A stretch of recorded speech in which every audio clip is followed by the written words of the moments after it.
Hello. Hello, Danielira. How are you? How are you? I'm good. I'm No, I good. turned around to see if we had pressed the Oh, I did. I 48 did. volts thing. Oh, I thought Um, you were looking at me with my yeah, host or the reporter maybe more reporter. Yeah. on-site reporter. Yeah. Weather Yeah, have reporter to wear a Mike. poncho. I could throw some water on your face. Yeah. Yeah, covering the storm that is this painting. No, it's not.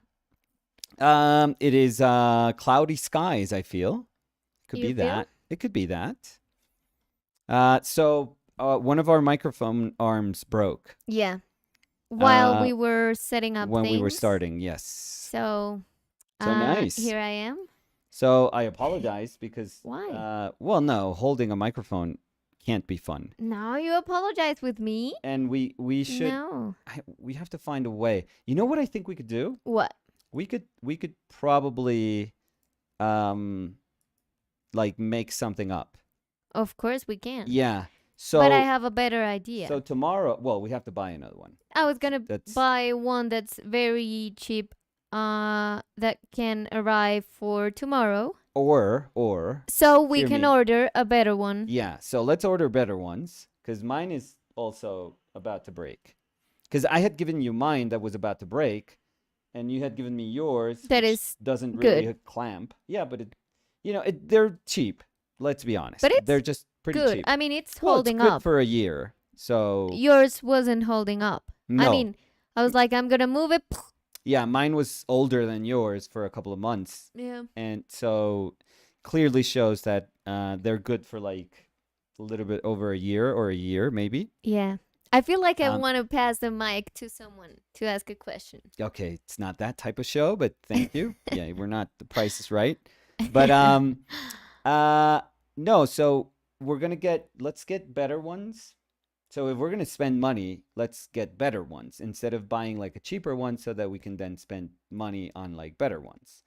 But it's And while they arrive. meanwhile, I think Okay. meanwhile we can, both you and I are very inventive. You are probably the more inventive of the two of us. I would be so excited to build Um, something. so because we can make the two things that we have to work on right now meet. So I have the lamps right now on the back because when I put them on the side and I point them towards the painting, you You're get like a bright blind. painting and it's nicer. It's a little bit harder on my eyes, but it's nicer. Yeah. But it's also a mess. Like our setup is a mess when But it's we blinding. no, it's not super blinding. It's just a little bright, so my eyes get sore after a while, but we can work around that, I feel. Gouge my eyes out. Um but we can do that, and these table like monopods that Wait, I but you're have. trying to say to move the So, the like the lights from where they are to where they were before? Because I thought you were gonna say that we added the little LED lights I have, like the square ones. no. So, Okay, okay. we can move these to the tripods that we had at the beginning, that we were using with these two at the beginning. Mm-hmm. Okay. And we could use one of these monopods to attach to the table. And from there, we can do something to, rig up the mic, your mic. We can make something up. I think we Okay. could do that. Okay. Pretty sure we could do that. Well, 100%. yeah, we could try Oh, at least. there is no try. Matrix. No, we will Because I do it. thought so. You try to do that, and Yep. I'm gonna try to fix the arm. Because No, I but think no, but let me try. I mean, okay, if but you're gonna try, I'm gonna do try. can you weld here? Because it's a bit of metal I'm not that. gonna weld, but I know what I'm gonna do. Okay, So okay. But we need like a tube of something. yeah, I have You're gonna that. do I it have with an wood? idea. I have an idea. Wood and spit in a dream? Exactly, There and we maybe go. it's gonna hold up. Maybe. So So a couple of things. We're still gonna go with this painting. I still, I worked on the portrait plus some of your sweater, some of your hoodie last time. A little bit of the adjacent shapes that were all these pillows, but we're gonna Yeah. try to model these pillows to make them kind of nice and airy. Like Very fluffy. gray. Yeah, very. I'm my biggest interest is just to make a big, like a very palpable sense of atmosphere here. Just, soupy. Mm-hmm. And from that atmosphere, all these like forms that we can associate with like pillow and sheet and or cover and sheets, they kind of come forward, and it slowly dissolves towards the bottom. That you guys can't see the bottom because it's very, very You tough can to see a try part of it. Yeah. yeah. Maybe tomorrow we'll give you like a very distorted perspective of what the whole painting looks like. I'm about to sneeze. Go ahead. No, I can't now. What the whole painting looks like with the bottom part, so that you can see the bottom part, so that you can have like a sense of the whole painting. But for a painting this size, yeah, we just don't quite have the setup, the perfect setup, or a good enough setup to show it to you guys with no distortion or no camera on the side or no. And you know what's the thing? What's Again, even if we had like a bigger setup and a lot of tripods and whatever, Yeah. I think it's still super complicated to fit in the image, like in the Frame? video frame. Exactly. Like the painting, your hand, like everything of the painting without you. Yes. Because that's the complicated part. So I think that we should stop worrying about the you appearing part of it. Because I Yeah. think, again, you are painting. So if you appear, it's fine. Oh yeah, yeah. That And doesn't bother me too much, to be yeah, and even super if honest. we could, I mean, I know you don't like that much, but if we could put the camera to a side, Oh, that I don't like. if maybe someday you work in maybe this format, but Yeah. we can't segment it. Yeah, Like, but I don't like that. okay, I think that what we have is like really nice because it's very hard to have this as a painting setup. Not many people do it. There are people that do it, and I think do it pretty well. There's a bunch of watercolorists. I've seen like some Chinese watercolorists. but what format?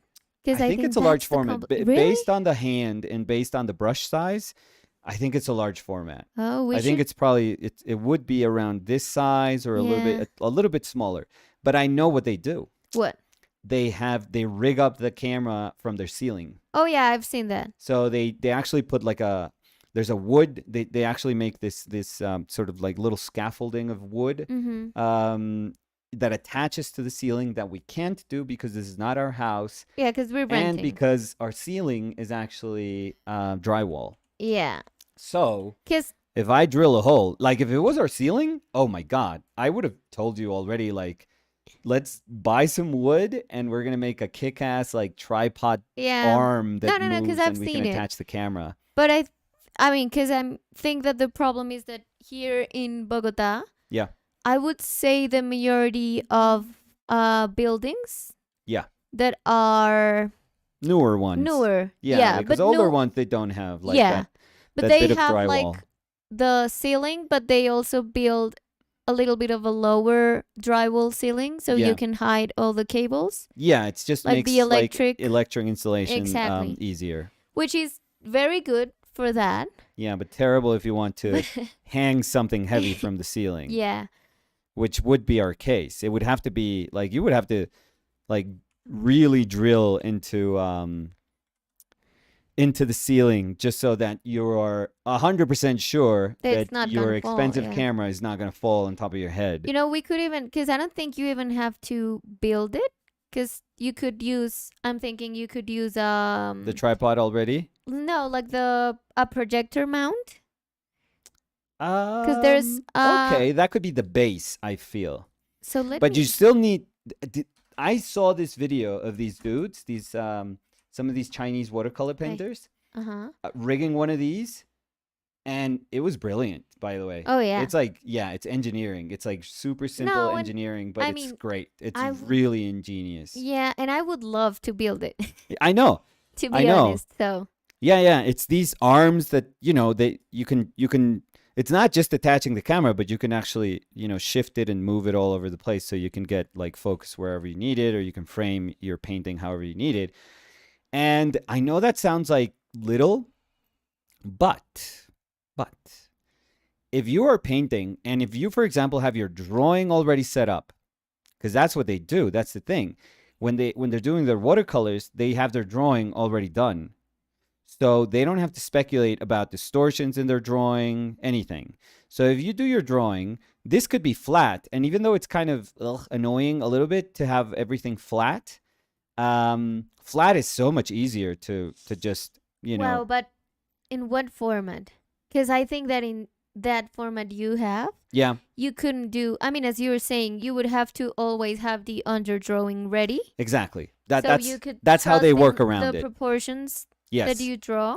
Yes, I feel that's how they work around it. Yeah, because I don't know if you were going to do an underdrawing, that would be super hard because it would be like crazy. No, I would have to. Distorted. I would have to do the underdrawing off camera. Yeah. I would have to, start with a little circle and then poof, and it appears. Yeah. 4 hours of work it appear instantly. Yeah. So yeah, but I guess there's bound to be there's a way to make this a little bit easier, a little bit better, and we will find it. I'm Yep. sure. If people are patient with us. Oh, but I have to say, we started like instinctively, Yeah. and I think it's been great. Because as you were saying, I think, again, I'm super biased, but I really like the setup that we came up with. Yeah. So, I don't know. Props to us. Oh. Trying to cheer us up a little know, bit. 'Cause Well, we're not depressed, but no, but I mean, I Cheer think us it's on. also cool go, to go. acknowledge the things we've done good, correctly, whatever. Better for us, I would say. I No, think we there's could people that we do could it. always improve, Yes. of course, but I think we're not like in a terrible spot that you're like, I mean, we have to change because we can't So see. OPL, we're not terrible. We're not terrible. There you go. we're That's quite- the tagline. Quite good. No, see, that's too much. We're quite great. We are not terrible. Quite great. Yeah. Speaking about terrible, Danny, What happened? I want to see if I can kind of close the bathroom gate conversation that we had last week. So Bathroom gate? yeah, I'm just making it bigger than it what it means. What Yeah, is the about bath- hanging stuff in the bathroom. So I thought about Oh, this. I know, I'm yes, I'm making a forgot big deal. about that. Oh I know my I'm God. making a big deal, but Okay, you're like the person that's like, in 2011 we had an argument. no. But But go ahead. so I was 100% wrong. Like I thought about it 1,000,000% wrong. So wanted to apologize. I think you were 100% right on this one. I do think that it's ridiculous for me to tell anyone, where to hang anything that they own, or how to suppose how an artist would feel if they hang their work anywhere. That is up to the person that already owns the image, and they'll hang it wherever it means something for them. And it's not for me to decide where. And it doesn't matter how I see those things or how I understand those spots, because they're not mine to understand. So no, I realized I was all of my comments were really about resentment that I still Yeah. carry out of, for years of feeling embarrassed by a stupid show. And I should let that go. I really should let that go, because it's not worth it. So yeah, so easiest way to do it is just to say, you know what? I'm wrong about this, and I realize why I'm wrong about this. And, again, it may have been painful for me at some point, but what's the point of just hanging on to that feeling of saying like, oh, that was so terrible that they did this to me. Maybe the person didn't even care enough about me to know that it was me, or that it was going to have any impact on me. So if nothing mattered, at that point, and again, even if it was like this source of embarrassment for me at that, many years ago, I should just let that go. And so just wanted to say you were right. You were right. No, I love you and you're so sweet. And I would say that it's not wrong because you were talking about experience. And as you were saying at the end, I think it's maybe something you still associate to a memory that hurt you. Yeah, but again, just No, holding but on to that, it makes no sense. Like that only makes me feel kind of angry, and it's still, I still, if I start to feel that, then I start to feel resentment towards maybe curators or people that don't, they maybe won't care about what they're doing, or don't even realize what they're doing, or how what they're doing may impact somebody. But in my case, it didn't really matter. I mean, it's not as if like after that, then the downfall began, and no, no, no. It was just like a one of those experience in life that yeah, you were teaches you hurt. that there's times that when you're not in control over what you're doing, and even though you know mm, I guess the weird thing is when people don't realize how much something means to you, because in here, like I've often spoken about, a painting is a painting is a painting. Like, it's just a painting, and I do really believe that, and I do think that painting almost like incessantly has taught me that it's just a painting. But it doesn't mean that paintings don't mean something to me, or don't take a great effort to make, or to, or even like this one, just strength to like battle through, or insecurities to like, fend off, or, a painting is like personal accomplishment, I feel. Like Hmm. almost any other things any other thing that you work really hard to try and produce. So that's why many times when people they don't have anything nice to say about our work, or they or they're outright mean, they don't realize that maybe that's going to go deeper than what they think. Yeah. Like maybe that's just going to cut like a little bit deeper than what they intended, because we are in our work. Like when done well, we should care about our work. We Yeah. should, because it meant something. Yeah. So I think that's, I was younger. I'm, and I'm guessing that while it would still hurt today if somebody disrespects me through them disrespecting my work, because it would hurt. What I would like to believe is that my response would be different. So, things are still going to hurt. Like, I don't think you can teach yourself for things not to hurt. I think, I can't really say, oh, I don't care. I don't care that you disrespect like what I love and what I do and what I invest, my time and all my effort into doing. No, those things are still going to be painful. But I think what can change, and what should change, and what should have changed with me, up until this point, is my response, is how I feel about it, like how I deal with it. So I think I was being still a little too resentful. So we can be better. So No, I I love you and I love that you're being like so open about it, like so honest, because there was no reason for you to go back to that, but oh, you come still on, did. it's So bathroom gate. so We had to. It's the biggest controversy to hit OPL. So is it? yeah, it needed like a statement, like an official statement. So Yeah. no, no, but we can move on. We No, can no, but move that on from there. I think now it's on me to just do this a little bit better. no, But but again, I mean, I'm saying it a lot, but I really appreciate that if you felt like you wanted to address something that was hanging about that conversation, that you decided to speak about it. So yes, I thank love you. you. I love you too. So Yes. I was gonna Do the uh weather. no, I was gonna read the comments. Oh, let's say hi. I love that we said no googling. Are you Uh, googling? I've googled like 10 things that I don't know why, all related to what we're talking about. Yes. But yeah, Well, you're like you're like a producer. You're constantly checking facts. You yeah, know, just on the yeah. ball. Carla Anglada dice, hello, Danny, Nicolas, and chat. Hello, Carla. And Carla, regarding that topic, was saying, I remember a favorite gallery would put the most wonderful art treasures in the bathroom. You would purposely go to see what new works would be in this room.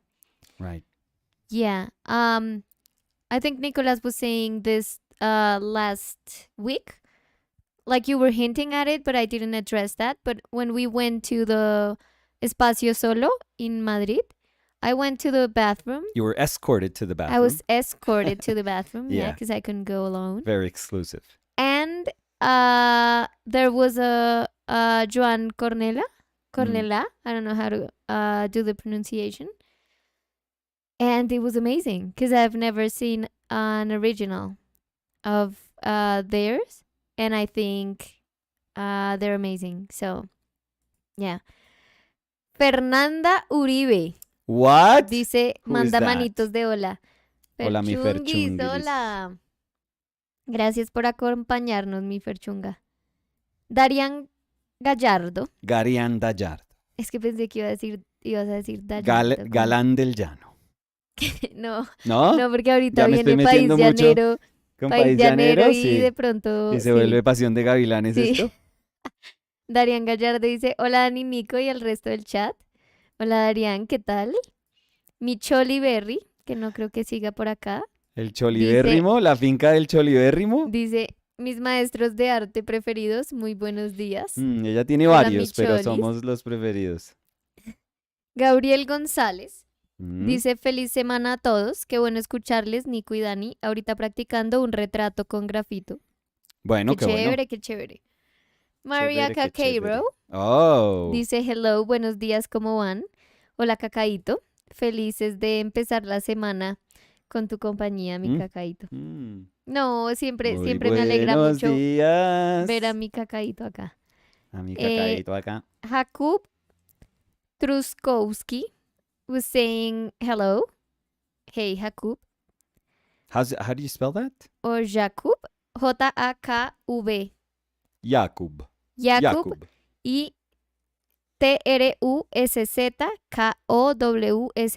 Truszkowski. Treskovski.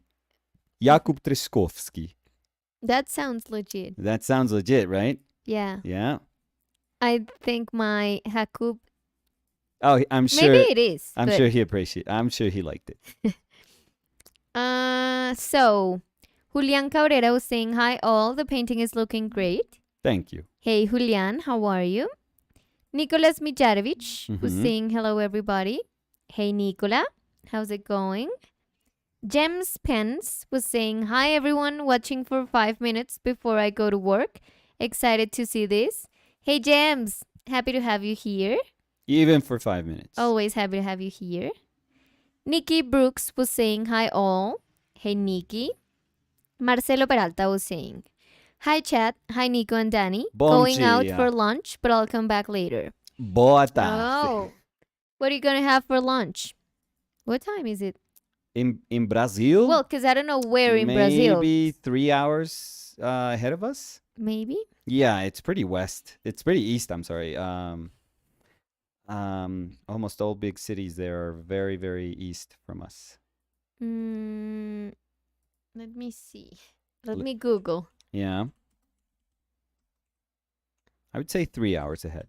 No, quiero mirar es. Because I wanted to see how many zonas horarias, I don't know how to say that, Time zones? time zones are in Brazil.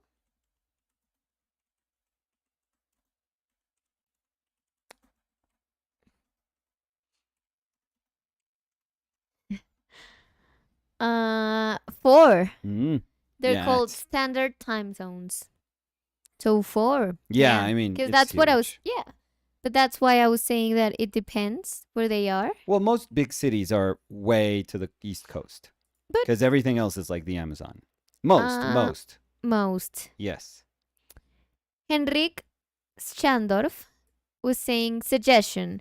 Yes. The model, quote unquote, needs a mysterious letter in her hand, Oh. and maybe there should be an imprint of a head on the pillow. just my 2 cents. Oh, and like a gun Yeah. and a blood somewhere, a flower, a rose. And a I'm tear. kidding. I'm kidding. I'm Thank you. kidding too. No, Yeah. that's That very would be cool, a but- little more on the nose narrative, I would say. mm-hmm.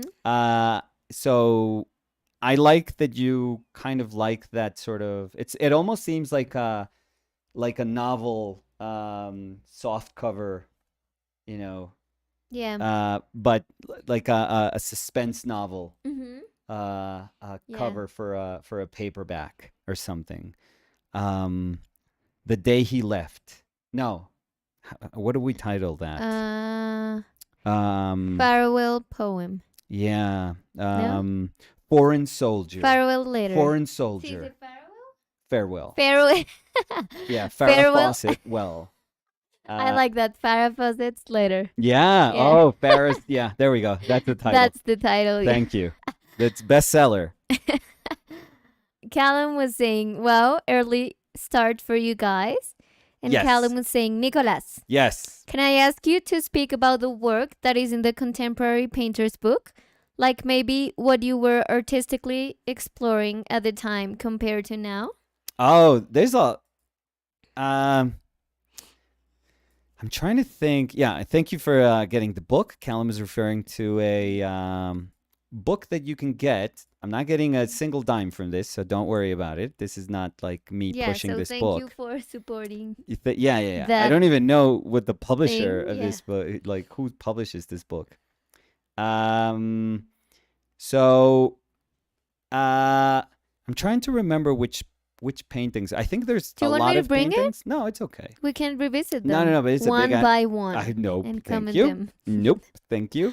No, but I'm thinking there's some that are the echoing figures that I did a long time now, Mm-hmm. and there must be others that are the ones that I painted on reproductions, on top of photos of reproductions. It's actually super important to well, at least for me, Are in there my brain, to specify that. the ones you use text too? 'Cause Sometimes I would remember, use text. Yeah. like the cows. Yeah, well, in that one, But that I don't know one's if just that a one's painting. there. Yes, the cow, the baccio. Mm-hmm. So it's a baccio because I read it and I felt, well, I went with Martin to see cows. So Martin, as in the that- husband of your sister. Yes, yeah? yes, my brother-in-law, to see some of the cows he had, and there was this one big, huge cow that was pregnant at the time, Mm-hmm. and she was beautifully massive, I thought. Mm-hmm. So I took a bunch of pictures of her, and I wanted to do, I was doing my repeating paintings, and I thought, well, if I mirror it, but it's not the same image, it's just taken from one side and the other. If I mirror it and I have these two cows, just kiss, like quote unquote, kissing each other, but their head is actually missing, if I remember correctly. I think I cropped it at the neck, I feel. I don't remember. Or Yeah. you cropped the part of that? No. I mean, I cropped obviously the image that I had of the cow on the neck, and then I kind of had the meat at the middle. I don't know if it's the perfect middle of the painting. I remember it's freehanding a lot of this. Oh, here it is. So you could see the ear little of bit. one yeah. and just the neck of the other. Yeah. So it was very. So if you want to know how my brain works, Callum, it was very weird because it was that like small trip that we took to see the cows. Then I saw the pregnant cow. Then I thought of two pregnant cows kissing, and because onomatopoeia for the cow moo is moo, but in Spanish we'll say moi for a kiss. Like we'll just say moi, like a sound for a kiss. And Vacuo and vaca? yeah, yeah. No, baccio. Well, yeah, bacio, but you said vacuo. Vaca, and baccio. So vaca. So I read vaca, and then I read baccio, which is kiss in Italian, and mucca is also cow in Italian. So Muca? Mucca. Sí. Mhm. M-U-C-C-A. Could you Mhm. check? I think I'm not misremembering this. No, la mucca. No, it's not like I'm wondering. I was just thinking in the artist Muca. Oh no, muja. Not muja, but Mhm. mucca. Muca. La grandissima mucca. Eh,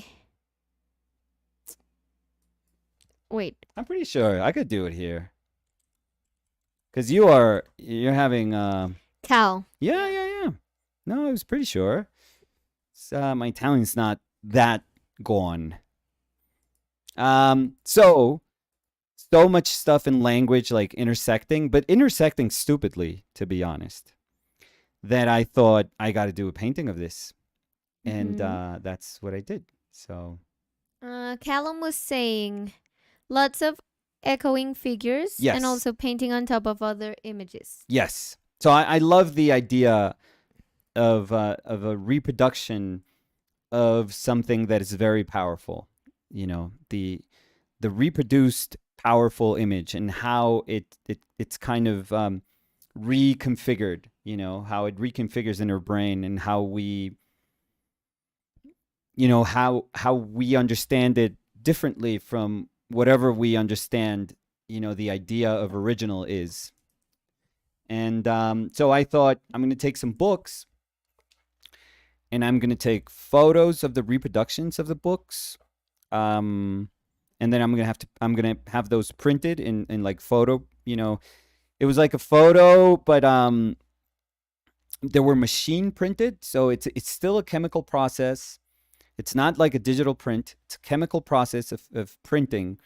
And then I had those laid on these cradled boards, and then I painted on top of them just to further kind of reinforce the absurdity of trying to digest these famous images. So it was almost like graffiti on top of something sacred, or but it's graffiti made of paint. It's like a painted graffiti. So for some reason it feels okay to paint over these things. I was remembering some of the Antonio Saura paintings that he did on top of postcards, and I felt, oh, this is so cool, and if we can make that bigger, that would be super super cool. Um, yeah, and you know what's interesting? That What? because it was a chemical process when printing these things, the inks are super fragile. But I only know this because years have passed. Years and years have passed. Probably 10 years from these paintings, maybe more. Mhm. Um, no, a lot more. I'm going to say around 15 years since I did some of these paintings. So if those paintings never see the light, they're great. But light degrades those inks so quickly, it's ridiculous. And it's almost like printing. It's the same as printing. If you have a book and you put it in sunlight for like a year, Hmm. oh my God, it fades crazy. And the first pigment that fades is yellow. Yellow is like the most fragile pigment in terms of inks. Um, and um, and the same thing with these photos. All that remains is like, well, I don't know if it was CMYK. So let's suppose it was CMYK, but all that remains is like a lot of for sure black, for sure magenta, and for sure that cyan. So they're very purpley, but all the yellow is gone, gone in some of these paintings. So it's so weird, and I'm kind of glad that people haven't called me up and said this is horrible. Like, why did this happen? I Well, mean, but it's I think you should know that paintings change well, when you buy them. photos change. That's the interesting part. Yeah, but paintings also change. Yeah, but in this case, I mean, I'm not saying like the smallest or the biggest culprit was the photo, but the photo process did change quite dramatically. Hmm. But I've thought about it, and of course, this is a posteriori. This is not like what I was intending when I did the paintings initially. Mm-hmm. But I like that the paintings are alive, for quite some time, enough so that we can see them mutate and Mm-hmm. change, or the images. Let's not call them paintings, because they actually are, these very weird. Sometimes there's objects on top of them, so they are combine-ish. So I apologize to Rauschenberg, but they are combine-ish. So, I I don't know. I thought it was super super interesting, and looking at the paintings, just refusing to stay still, and refusing to be like the final. It's almost like this attempt at reconstructing, redefining, reconfiguring these older images, is not a finite attempt. It's almost like as if what I was trying to do was like, be somewhat powerless in trying to change how these images are digested, and make the painting part, the imposed painting part, seem like it was pointless, almost like Mm-hmm. ruining almost the original image, whatever, or the sense of the original image, because there was no original there. I mean, it was a photo, a blown up photo of a reproduction of an old book that had those images reproduced there. So there was a lot of like, it's almost like Xerox of a Xerox of a Xerox of a Xerox, where everything starts degrading. So I love that the process itself taught me that the degradation would not stop there. The degradation would continue. So I kind of, in a very strange way, I love that these inks, these whatever they are, inks, dyes, pigments, whatever is breaking up in sunlight, um, it had such a um such a like measurable effect on how the image looks like, when compared to how I looks like currently, when compared to the state in which I left it when it was exhibited. It really has changed dramatically. I mean, a lot of the color decisions that I made were based on the fact that it was going to be, brownish, because of the yellow in there. And now that there's no yellow, all those once browns or once earth tones are now gone, and everything looks violet and purple and magenta-ish, and it just looks like wrong in so many ways that I like it. I don't know, but this is just me being like, oh, this is what a work of art being alive means, and I kind of like it. I'm kind of excited about it, and I think I'm lucky slash, I don't know, that people didn't really, come for me with pitchforks, or have never really come for me, saying, "Oh my God, this painting is ruined, and it was your fault because you were trying things out." No. So again, 15 years ago, I really, the thing is, I like, I think 20th century taught me that you can try things out in whatever is your final attempt. Because if you're so worried about how things are going to, um, how things, if you're so preoccupied of how things are going to, mm, you know, preserve, how conditions in your work are going to be preserved, throughout. I don't know when you start worrying. I guess when you die, that's when they can't come after you. Um, but because I think it's also very presumptuous to think that whatever is important to you is going to be important to generations in the future, whatever you deem to be important. So I don't think it's like, oh, I'm going to do this so people 2,000 years from now can see what a great painting looked like. It's like, oh, dude, first of all, no, you don't paint that great. And second of all, why would you ever think that you have the authority to say what people 2,000 years from now like or are going to be interested in? So I kind of I like that this happened. I really really liked that this happened, at least for the conversation. That's the only place I'm going to say this. This is strange for me, but I think that's the well, not the only place. I'm sure that if I could dig in deeper, I probably could find something else to salvage. But I I think, for example, the conversation that came out of and let's try to, in respect to Liad and to everyone that feels that this could be offensive in terms of creativity when you're using, cadavers of animals or when you're using um, ¿cómo se dice? Taxonomy in any way.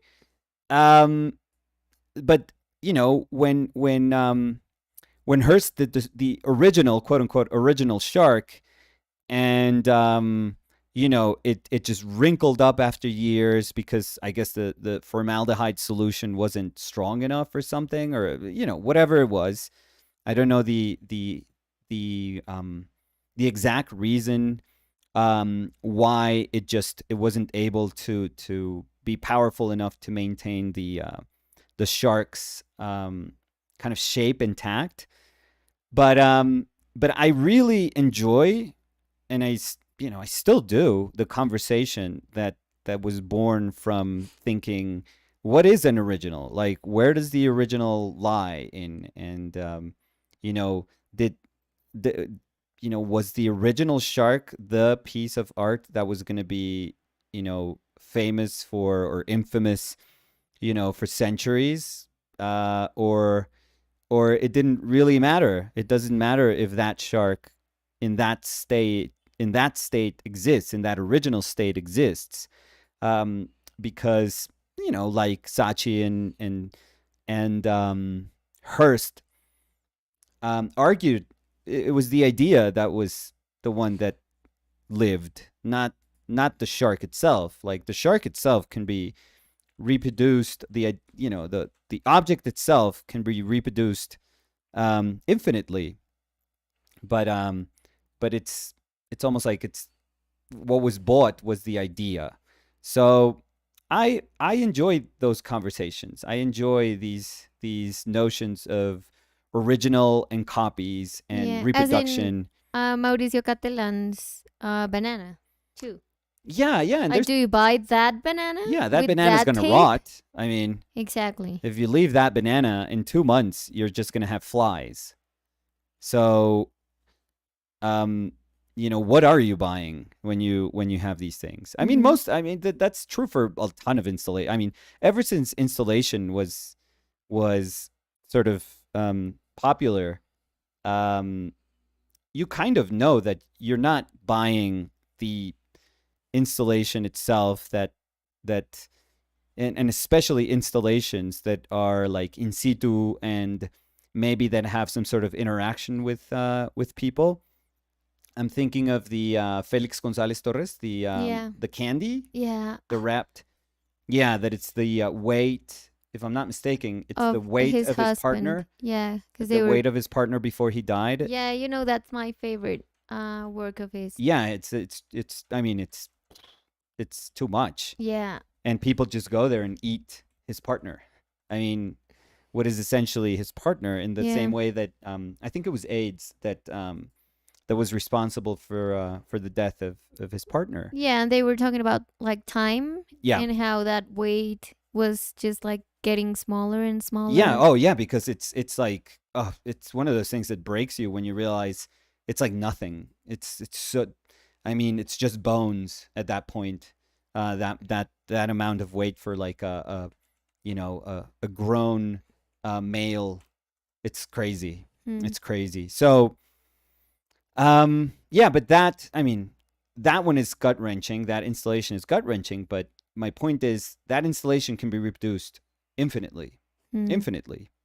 So, it's not the candy. It's not the, I don't even know if it's a special brand of candy. No, or they just. I think they uh like commission, no, not commission, but paid for like a company to do them in all in one specific wrap. Yeah. Because I think the first one was the silver wrapping. Right. So, I mean, it doesn't even matter what type of candy it is. It Yeah. doesn't even matter if the next show they're gonna do with where they're gonna show that piece, there's a different color wrapping or a different flavor. Because as you were saying, it's not as if the candy or the flavor of the candy or the shape or the color of the candy is the artwork. Right. Yeah. Yeah. So I love those conversations. I love those questions. I mean, they can be very, very powerful questions, and when pertaining to painting, and when pertaining to painting that alludes to classical painting, to the ideas of these almost untouchable paintings. Mm-hmm. I guess that's where my desire to explore repetition, iteration, comes from, Callum. Mm, let's see. Um, because I think I was looking Yeah. and I thought the first one was the with the gray envelope, but I think it was With the wrapping, the wrapping, yeah. Because there's like different I kind of remember a colorful one. in the corner, yeah. Yeah. But this is the one I was remembering, which was the one I Yeah, I knew can't- about yeah. it. So it was like a rectangle Yeah, in the beautiful. floor. And sometimes it's a pile, isn't it? Yeah, Sometimes in the it's in a corner. pile. Yeah. That's what I was saying. Because according to this, the first one was in 1991. Yeah. So yeah. Sometimes they leave, where more often than not, they'll just leave instructions. Mhm. And the instructions can be very specific, or they can be super open. Yeah. And the instructions are beautiful. I think that probably the people that own the piece, they own the instructions, which I Yeah. feel it's like gorgeous. When because they're it like was sold. typewritten or like handwritten. Yeah. I love that. I love that stuff. Love it. Yeah, because it was sold at Christie's Mm. in 2015. The installation with the green heart candies Yeah. at $7.7 million. I mean, he's a hell of an artist. Oh, it's worth it. I feel like when I first knew about that piece, Yeah. it just like moved my stomach Oh. terribly. Oh, I mean, this I was is- like almost crying. Yeah. So Oh, this is him.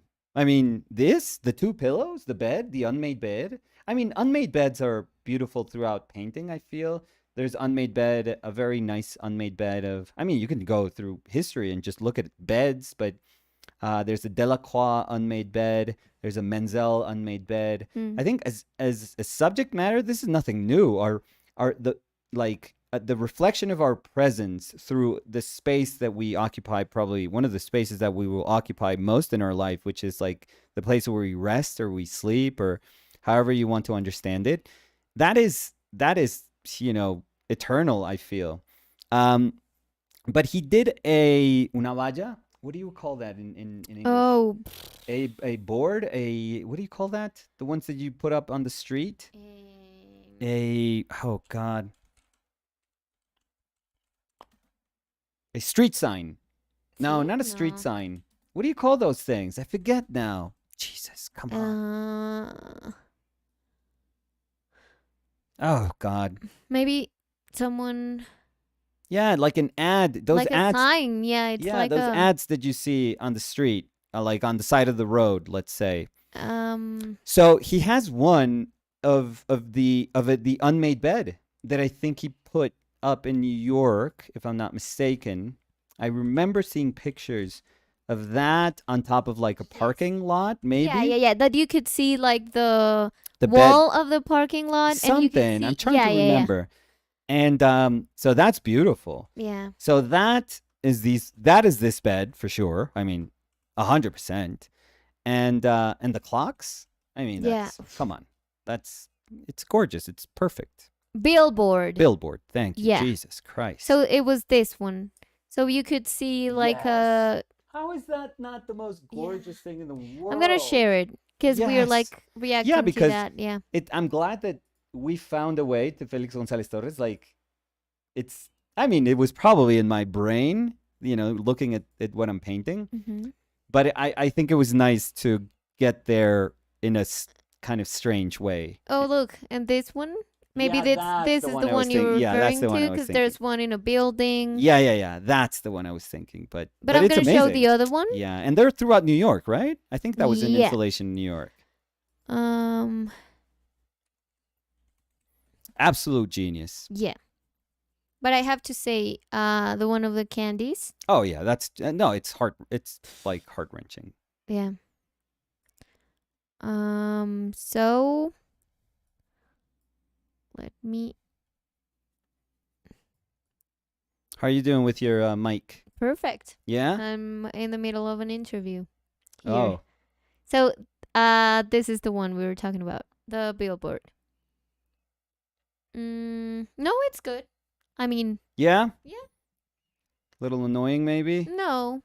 I think I'm not annoyed by these things, which is not good or bad, but it's just what it is. I mean, Thank you. it's not like I get tired because of this. Nope. Not at all. But we'll find something to make it more comfortable for you. Yeah, but you don't even have to worry. I mean, I'm comfortable. Trust me. Or I can rig something for me because I could rig it from the side of the table. No, No, because but trust think me, about I it. want to, because I have It's a super very easy. good idea. I have an idea too. Okay. I have an idea. So we're not gonna compete with ideas. No, I was Oh, gonna we say are. that. You know that we are. Oh, yeah, and you're, yeah. I was We gonna we say have to you're- show our budget for the ideas. No, you're gonna at do 4 a o'clock today. competition. Yeah. No, but I was gonna say that I have a way in my head Yeah. to fix the arm, which I Okay. think it's the easiest, You're right. quicker You're right. solution. Yeah, So, fixing the arm would be the easiest way out. exactly. Of course, we're not doing that. Luca Guadaño dice, ¿qué onda? Buenas tardes. Hola, Luca, ¿qué tal? ¿Qué dice Luca? Let's see. Briley Moreno was saying, good morning, Nicolas Briley. and Danny. Nicolas, just want to say how encouraging it's been attending these live videos. Feel like you've helped me slow down my paintings and have realistic expectations of what I can produce. Also wanted to mention that I reached out to that friend about the commission. They said they would happily spend that amount I had in mind Yes. and that they wanted to support me as an artist. Oh, Thanks for dude. the advice again. Oh, Everything worked yeah, out. That is so Perfect, cool. yeah. And that's a good friend. Yeah. So that's what happens when you paint for like cool people. Yes. So I am so glad, and you're very kind about your words. So that's very nice. But I'm super glad that that things have worked out. So now paint the hell out of that dog. MCLA Film was saying, hello guys, I love gray. And Oh, you should have just it's said that, David. David. That's amazing. You should have just, because I love gray too. And I feel people that love gray, they can just say I love gray, and then we understand. And Like, leave yeah, the you don't have room. to say anything I love else. Great. I Leave the love great. party. I love gray. And just leave close the door. party. Close Yeah. the door. Yeah, and then just feel like you're the coolest person alive. And that's what you think. And I think. everyone inside the room is like, what the? Yeah, and then What? they go back to their business, and their life has Who is never this? was never impacted in the What least. did I say? I have no idea. But we feel like we can walk out like champs. That like, they love Yes. grapes? Grapes? Yeah. Are they grapes in this Yeah. party? Dorian Gray. Are they reading? Like grapes as in wine? Yeah. The hell. What are they talking People about? are crazy. Cacaíto Mhm. dice, feliz de acompañarlos, jeje.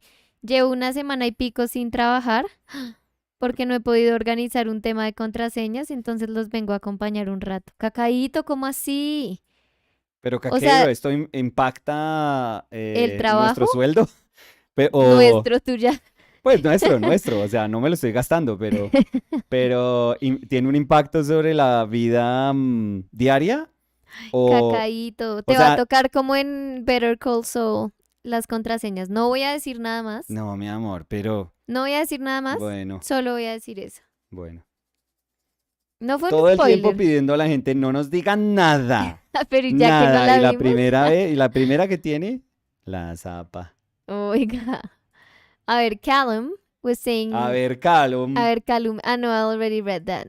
Fidelio Gris dice: Hola a No, todos. Fidel, Ay, sí. Fidel. Cacaíto, o la gente que habla español han visto ese video. ¿Han Nicolás visto y la yo sombrilla de de Fidel? Fidel. Si saben, Nicolás si y yo entienden, amamos a Fidel si entienden, entienden. y lo repetimos cada ¡Fidel! rato. Sí. ¡Ah! Fidelio Gris dice: Hola a todos. Una pregunta. ¿Algún nuevo libro en camino?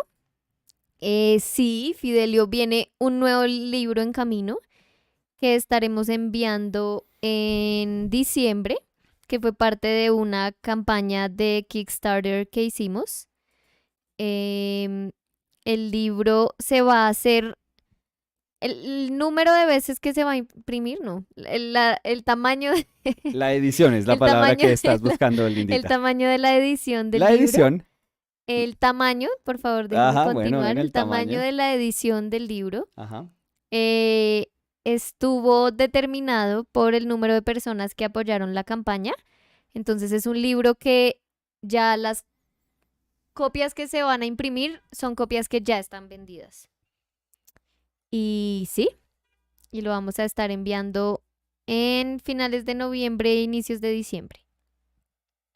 Esperemos que Eh, todo salga bien. dice, ¿dónde iba? Elia Abuchaibe dice: Hola, un gustazo desde Barranquilla. Me gusta que estén a esta hora. Se ve súper esta pintura. Hola, Olia. Hola, Elia, ¿qué Hola, tal? Elia. Em, Qué bonito Barranquilla. sí, sí, sí. La tierra de la novia de mi hermana. Yo tengo que ir algún día. Y Yo he ido. de la No, mentira, selección ¿sabes qué? Colombia. Sí, pero pues más importante, Susan. Y no vas a comentar nada. Yo creo que hasta Susan diría: Uy, yo no sé Y qué es la más selección importante. Colombia. Sí, Sí, ¿cómo Susan así? diría: No. No, no, no me Más haces el favor. importante, la Sí, selección Colombia. sí, sí, por favor. Callum. Ah, no, I already read that again. No, Lollipop. Linda, ¿qué está It's the pasando? mic, it's the mic. Right. Lollipop Strawberry was Mhm. saying hello. Hey, Lollipop Strawberry. País Llanero. Oh, we invoked him. Yeah, complicated. Menos Is mal. this the good guy or is this the No, País Llanero. Oh, It okay. is not. ¿Cómo es que se llama el otro? No lo recuerdo. Jair Piñeros, No, creo. no sé, la País verdad. Llanero. Yo me olvido de gente que no es amable.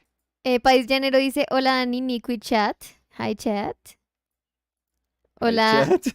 No, es que dijo: Hola, Dani y Nico. Y luego dijo: Hi, Chat. Pero yo Mm, dije: Y Chat. Entonces corregí a decir: ya, Hi, ya, ya.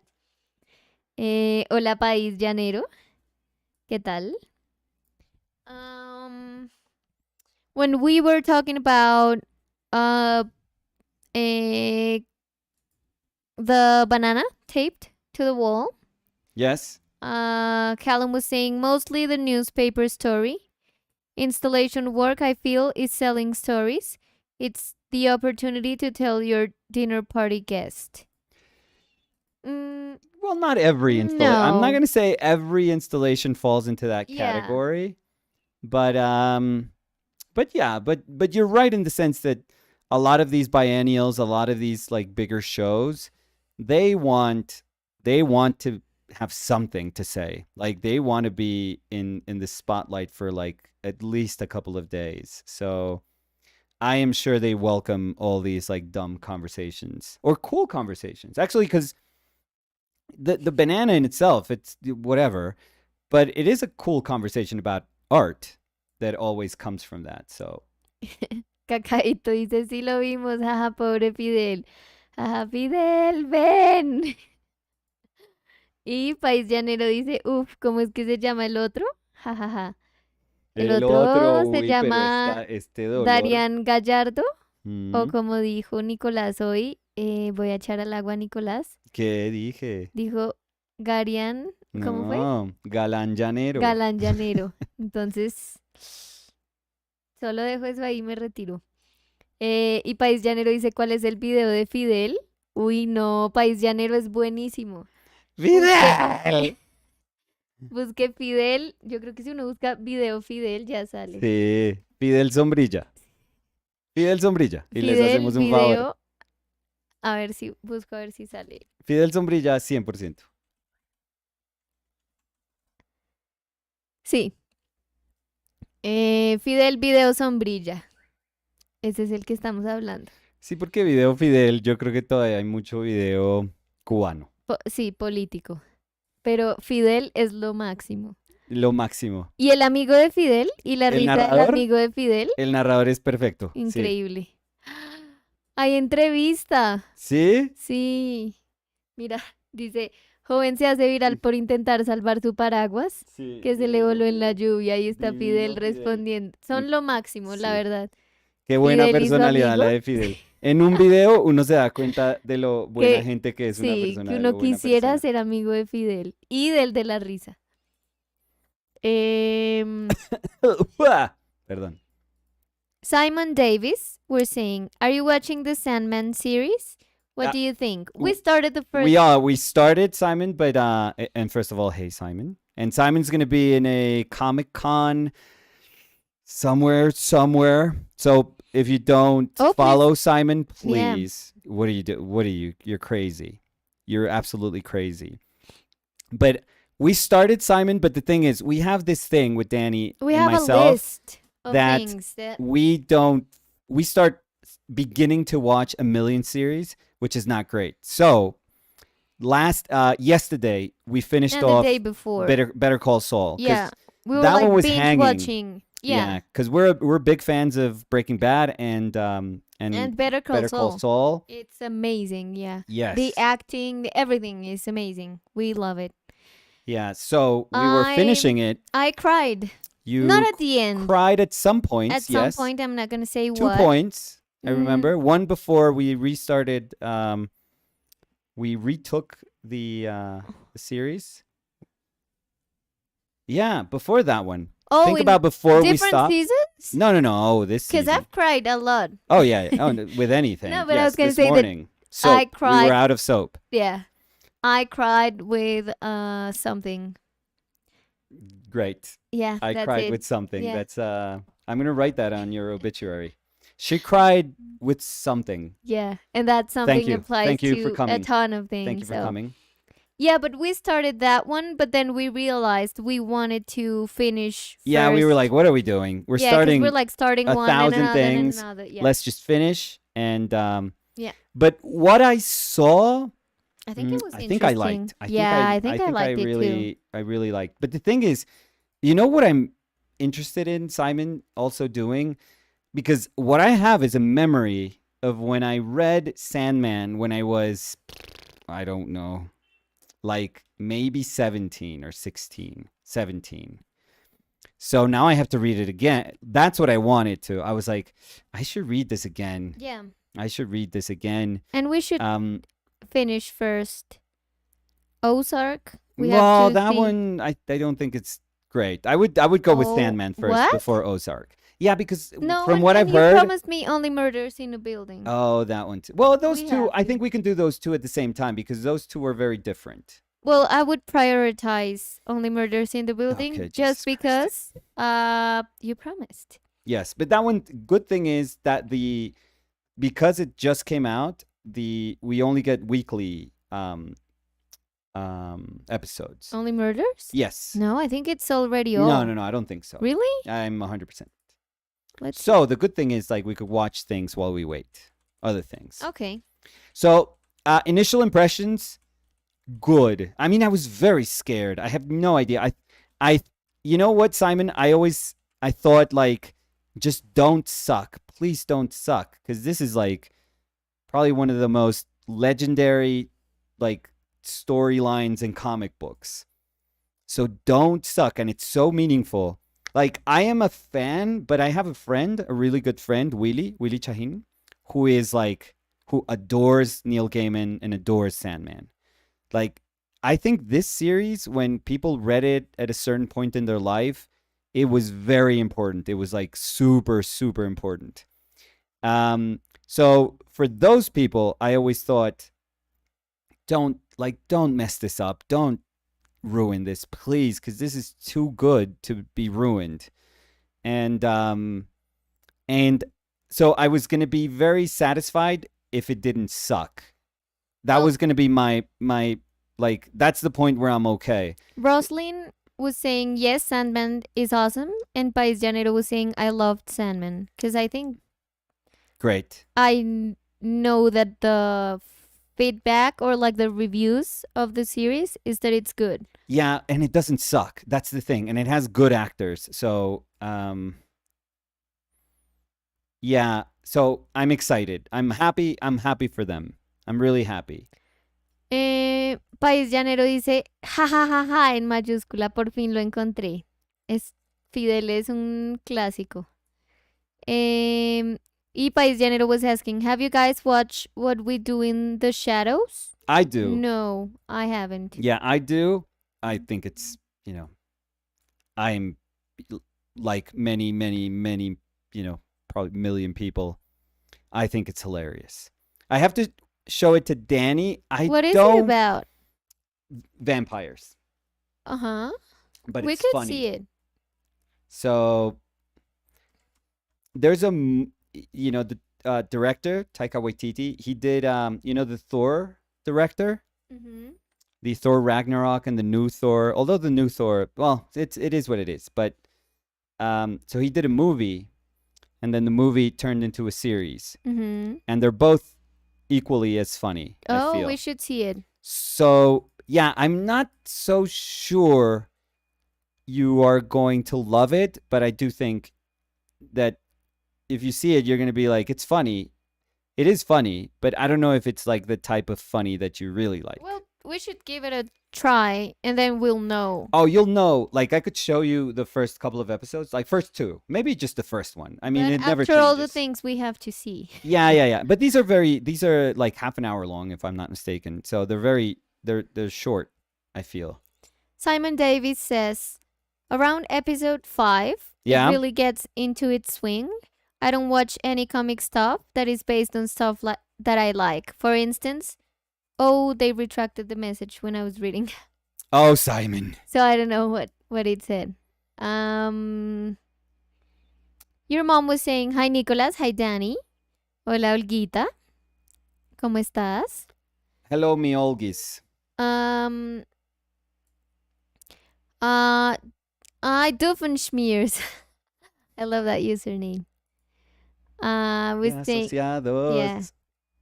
Pero te faltó malvados y asociados. Es que no me acuerdo de todo, Lindita. Por favor, no hagas un flex cuando no te sabes todo. Uy, Por gracias. favor. Mentira. Was saying, guys, I will be studying wood carving for 1 year. What's your thoughts on this type of art? Well, take it away, Danny. I am completely biased. I love it. I think it's I hate it. absolutely amazing. No, I was because kidding, maybe by they the way, don't with this. know. Yeah, They don't know. I mean, we both love it.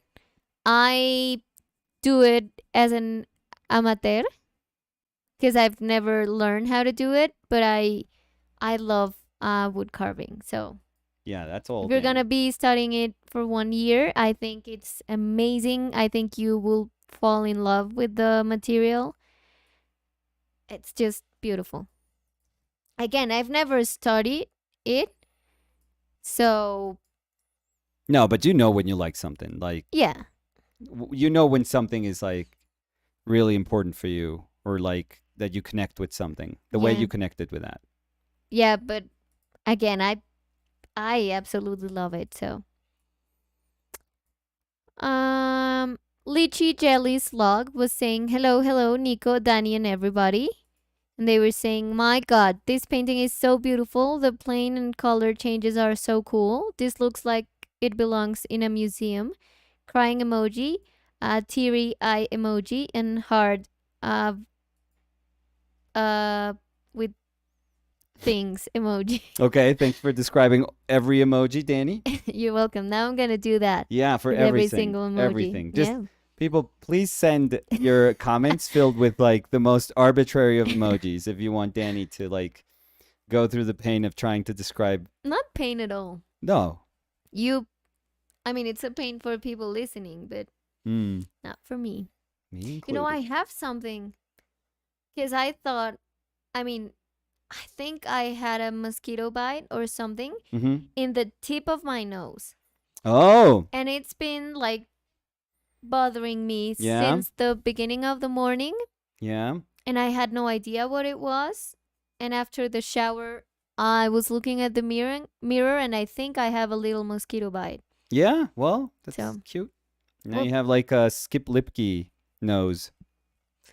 yeah, not cute to me because it's Oh no, just for the itching. observers, just for the people to watch. So you can suffer through it. Don't worry. We'll just enjoy it. AHES was saying, how does an artist make money from creating an installation such as the taped banana? You sell it Exactly. You sell, as you were saying, you for sell the $400,000. concept of it. Yeah. No, no, no. I'm Two hu- sorry. No, no, no, no. two- What was it? 200? 80,000. No. What was it? 120? I think 300,000? it was. I forget. We're just saying numbers now.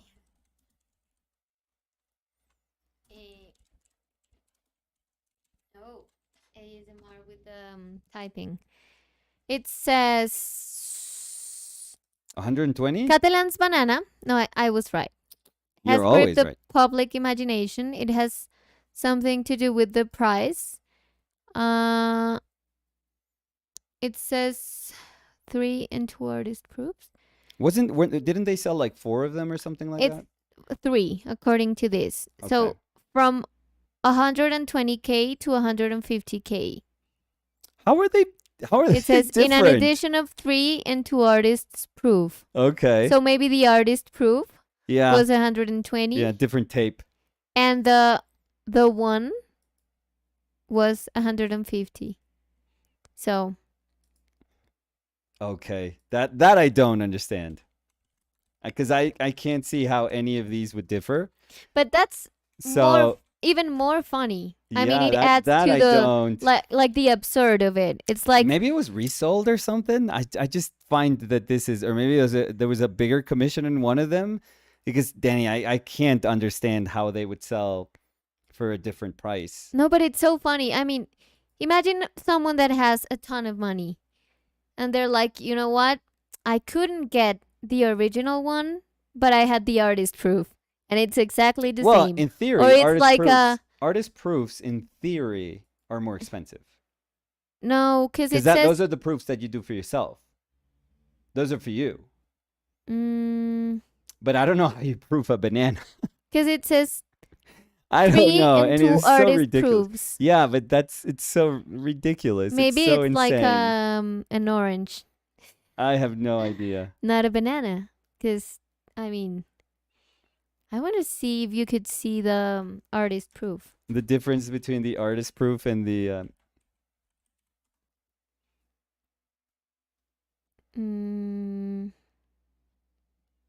No, I don't see it. yeah. So in theory, when you're making copies, when you're making an edition, an artist proof, it doesn't mean that that's the best copy of what you're doing, but it's copies that you would do for yourself, and many times you keep those copies. So because there are, I don't know how many artist proof you're quote unquote allowed to do. Mm-hmm. So let's say you do an etching of 50. So you could do 50. You do the 50 that you're going to sell, so that people know that there's 1 of 50, 2 of 50, up until 50 of 50. But you can keep up until what number? Up until a number for yourself as artist proofs. But I don't know how many of those are customary to do or to keep. I forget. Yeah, but imagine, I mean, if there were 3 and 2 were artist proof, so 2 were 150, so 300, and 1 was 120, so 420. He got 420K. So I wasn't wrong about the 400,000 because I had read Yeah. like the I mean, amount of money, but it was the yes. total amount of money. And I said 120. Yeah. So, So we were both, I think, right. yeah. So 420K. That's very nice for a banana, isn't it? It is. I mean, You know what I think happened? They probably put that up not knowing how anyone was going to react. oh, but people went Then crazy. they got all the promotion, all the Everyone headlines. taking selfies, Yeah. pictures then of they it, said, well, this posting is an it. edition of 3, and it's like 120. And they probably sold $360,000 worth of banana. And then they were like, you know what? There's more interest. And they said, well, the edition is done, but there's 2 artist proofs that are there. And that's, I think, if I have to speculate, but I think it's an educated speculation. I think that's the way you go about it because you're kind of like selling it as you go along.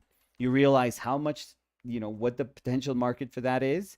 And if you realize, okay, we already said it was only 3, but let's just say that there are, 2 artist editions left, so we can sell those. País Llanero dice, la de 150K era un racimo de bananas. No, Let's see. Iwan dice, yes, a mosquito bite in the tip of your nose. That's inconvenient. Very. It's been like itching a lot. ¿Qué hubo, Iván? Rawan dice, mosquitoes bite in the weirdest places sometimes. I remember one. I think they have a story, but let's keep it. Oh, I'm gonna tell mine. Oh, okay. Oh, whoa. I am allergic to mosquito bites. Not sometimes. safe for work. It is. And I It is got not safe a for work. mosquito bite in the back part of my knee. And it got inflamed terribly. And I couldn't fold my knee. Bend? Bend. Yeah. Bend my knee. I think few people can fold it. For like 2 weeks. And I'm not exaggerating. I think my sister remembers because the back of my knee was bigger. I mean, como digo prominente, como. Oh, no, I don't know. Like the bolt in the back of my knee. The what? No sé. The bulto? Was that what you were going for? Yeah. Oh my God. The bulge? I mean, if you're saying bulto, bulge? No. But I don't know if you want to say the bulge on the back of my knee. That maybe sounds weird. Because it says bolt is a rocky outcropping ridge of land. Yeah, no. It's not how you're going for bulto. So maybe bulge. The big mosquito bite in the back of my knee. Okay, I thought you were going to go with big bulge, and that was probably worse. Was terribly big. I mean, it was bigger. Oh, Jesus. The bulge was terribly big. I didn't say bulge. You're the one saying that. I said the big mosquito bite. Okay. Was bigger than my actual knee. So, Rawan was saying that's a double knee. Yeah, it was like definition. Three knees in one and my natural knee. Natural knee. Iván dice, yo ya había saludado en español. Espérame, entonces busco. Dice, buenos días, tengan ustedes gente madrugadora. Hoy es karaoke que Dani sostiene el micrófono en la mano. Sí, hoy es karaoke. Y entrevista porque se nos rompió el brazo del micrófono justo antes de empezar. ¿El bulto del micrófono? El bulto. Y dice, me sorprende el gesto de Dani en la pintura como de alguien que no se acaba de despertar o que planea algo.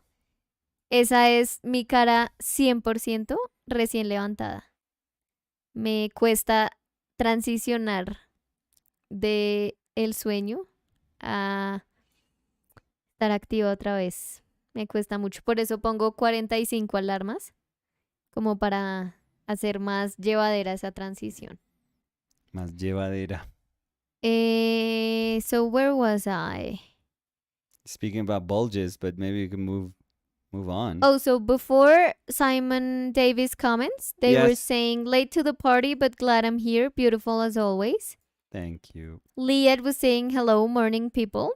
Hey Liad, how are you? How's your morning going, Liad? How's Dresden? How's Dresden, yeah. Rawan was saying, or evening people, depending on where you live. Yeah, or night people. Uh, Roslyn was saying, morning friends. Hey, Roslyn. Hey, row. Hey, We're missing Roslyn. the other row. To the row, to the row. Ah, Sofía Centurión dice, hola chicos, muy contenta de que hayan empezado temprano, así puedo acompañarlos. Y un emoji de corazón. Qué bueno, Sofi. Y Buenos tremendo días. avance en la pintura. Y Sofía dice, chicos, el otro día me quedé pensando sobre el Señora. dilema pintor o escultor. Uf, ¿Creen que es posible que un artista sea ambos y pueda ser igual de impactante en ambos? ¿O creen claro. que por no dedicarse a uno solo va a perjudicar su desempeño en la disciplina? No, A veces tengo ideas que son de esculturas y a veces ideas que son imágenes en pintura y no podrían ser la otra. Esa es la manera en la que yo abordo todo, Sophie. Entonces yo diría que no. Y creo que hay varios artistas que le demuestran a uno que se puede ser igual de bueno en ambos.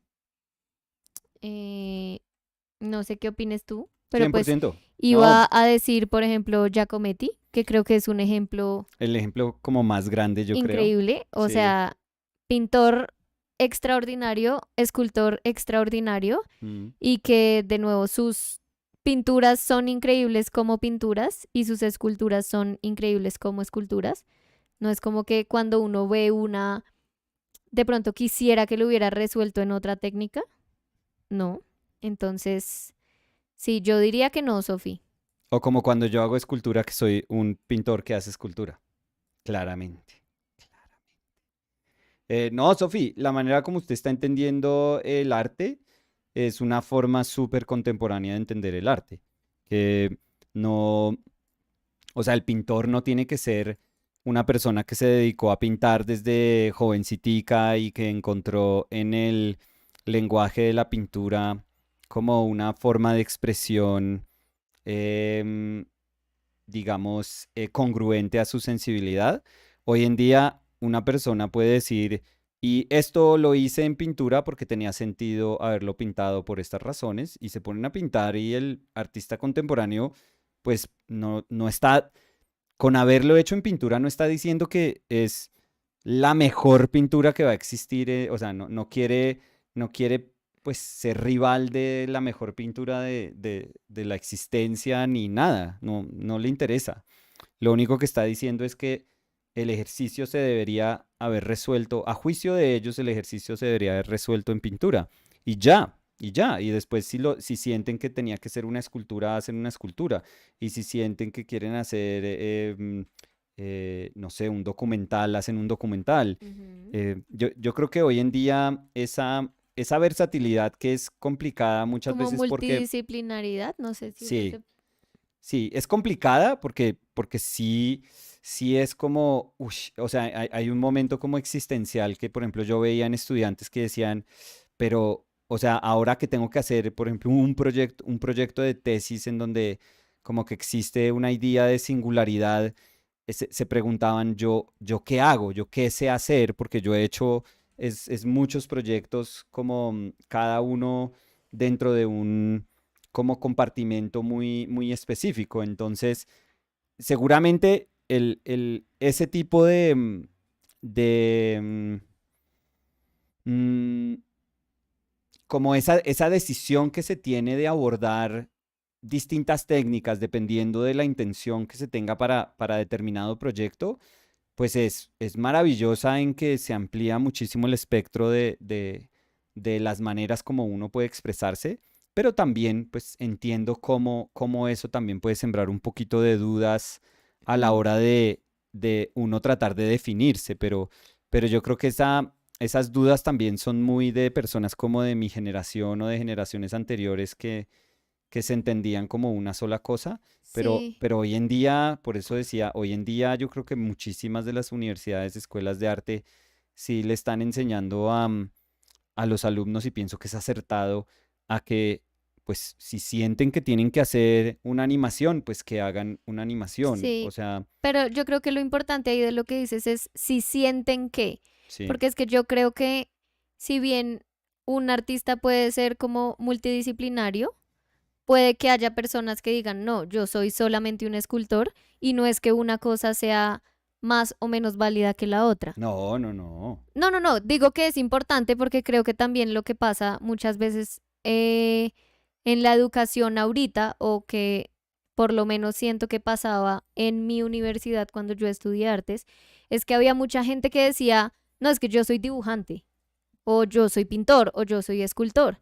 Y como en distintas clases tenían que abordar temas desde distintos medios, era como si fueran menos artistas porque no lo pueden abordar desde todos los temas. Y yo no creo que eso sea así, nunca he creído que eso sea así. O sea, creo que una persona se puede definir como pintor y no tiene nada que nunca en su vida haga una escultura. O puede haber una persona que haga escultura, pintura, dibujo, instalación, de todo y de nuevo sea un artista increíble. Entonces, sí, creo que eso va más como en lo que de verdad uno sienta que es su manera de ver o de abordar el arte. Sofi, quítele el nombre de pintura a escultura y pues haga lo que le atrae a hacer y ya. Mm, a ver, Cacaíto dice, jaja, no, el tema es que ahora trabajo para otra campaña y no me han dado las contraseñas, jaja. Ah, bueno, o sea, el problema es de ellos, como que ellos no han entregado las contraseñas. Sí, porque cuando dijo Cacaíto que tenía un problema con las contraseñas, yo pensé que se le habían perdido y la Cacaíto Ah, llevaba no. semana y media No, yo entendí que sin es que no le trabajar. funcionaban, pero que si no puede entrar a trabajar, pues entonces no le pagan a uno. Entonces, ese era más mi problema, como Sí, si no puedo trabajar por alguna tontería así, pues, y me lo cobran a mí, pues sí, eso sí, sí sí. es como lo Mm, cansón. Lychee Jelly Slug was asking you, did you use blue in the shirt? No, this is just a Zorn palette. So whatever looks blue is actually black and white. It's just ivory black and white. Rawan was saying, hey, Nicolas, for a Hey, beginner, Rowan. do you suggest a starting point with a certain medium? Is liquid good? Or should I use oil and solvent? Mediums are very tricky for me. Yeah, And they are. smiling, crying emoji. No, Or they. not emoji, but uh, thing. There we go. Thank you, Danny, for You're that. welcome. Always. Yeah, perfect. Beautiful explanation. You're welcome. Um, I think it. I mean, I think oil is.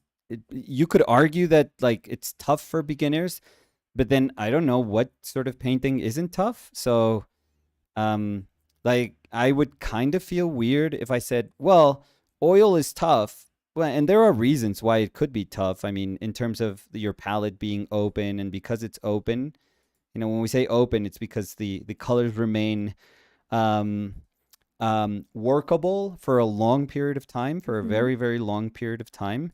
So because they are workable, because they're fresh on your palette, and because they're fresh on your paint layer, um, you can overwork a painting so much that decisions that you made initially are now starting to sort of blend and get dirty with, decisions that you're putting afterwards.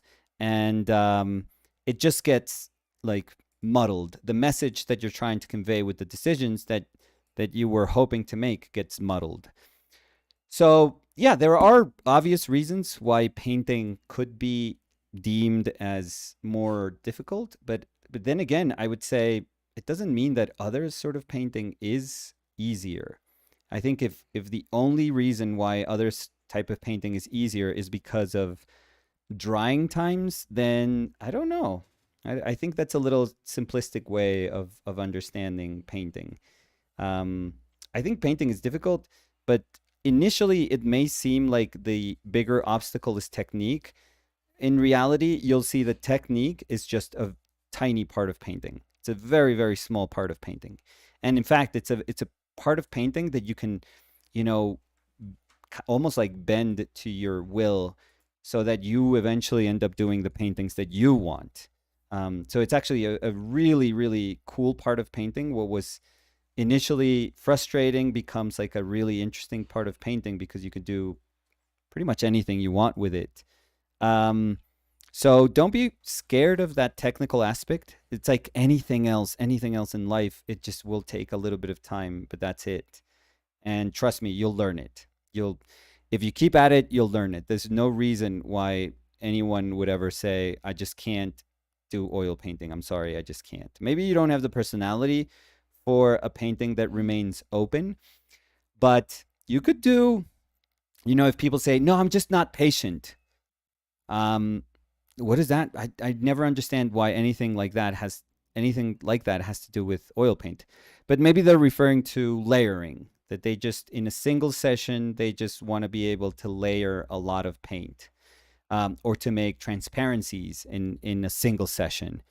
So if you're that sort of person that has like a, yourself, and you understand that you just want results, like visible results, very, very quickly, and the results that you want involve layering, or involve the play of, like, like the almost sculptural quality of paint against something that's very thin, creating, glazings, or transparent layers, scumbled layers.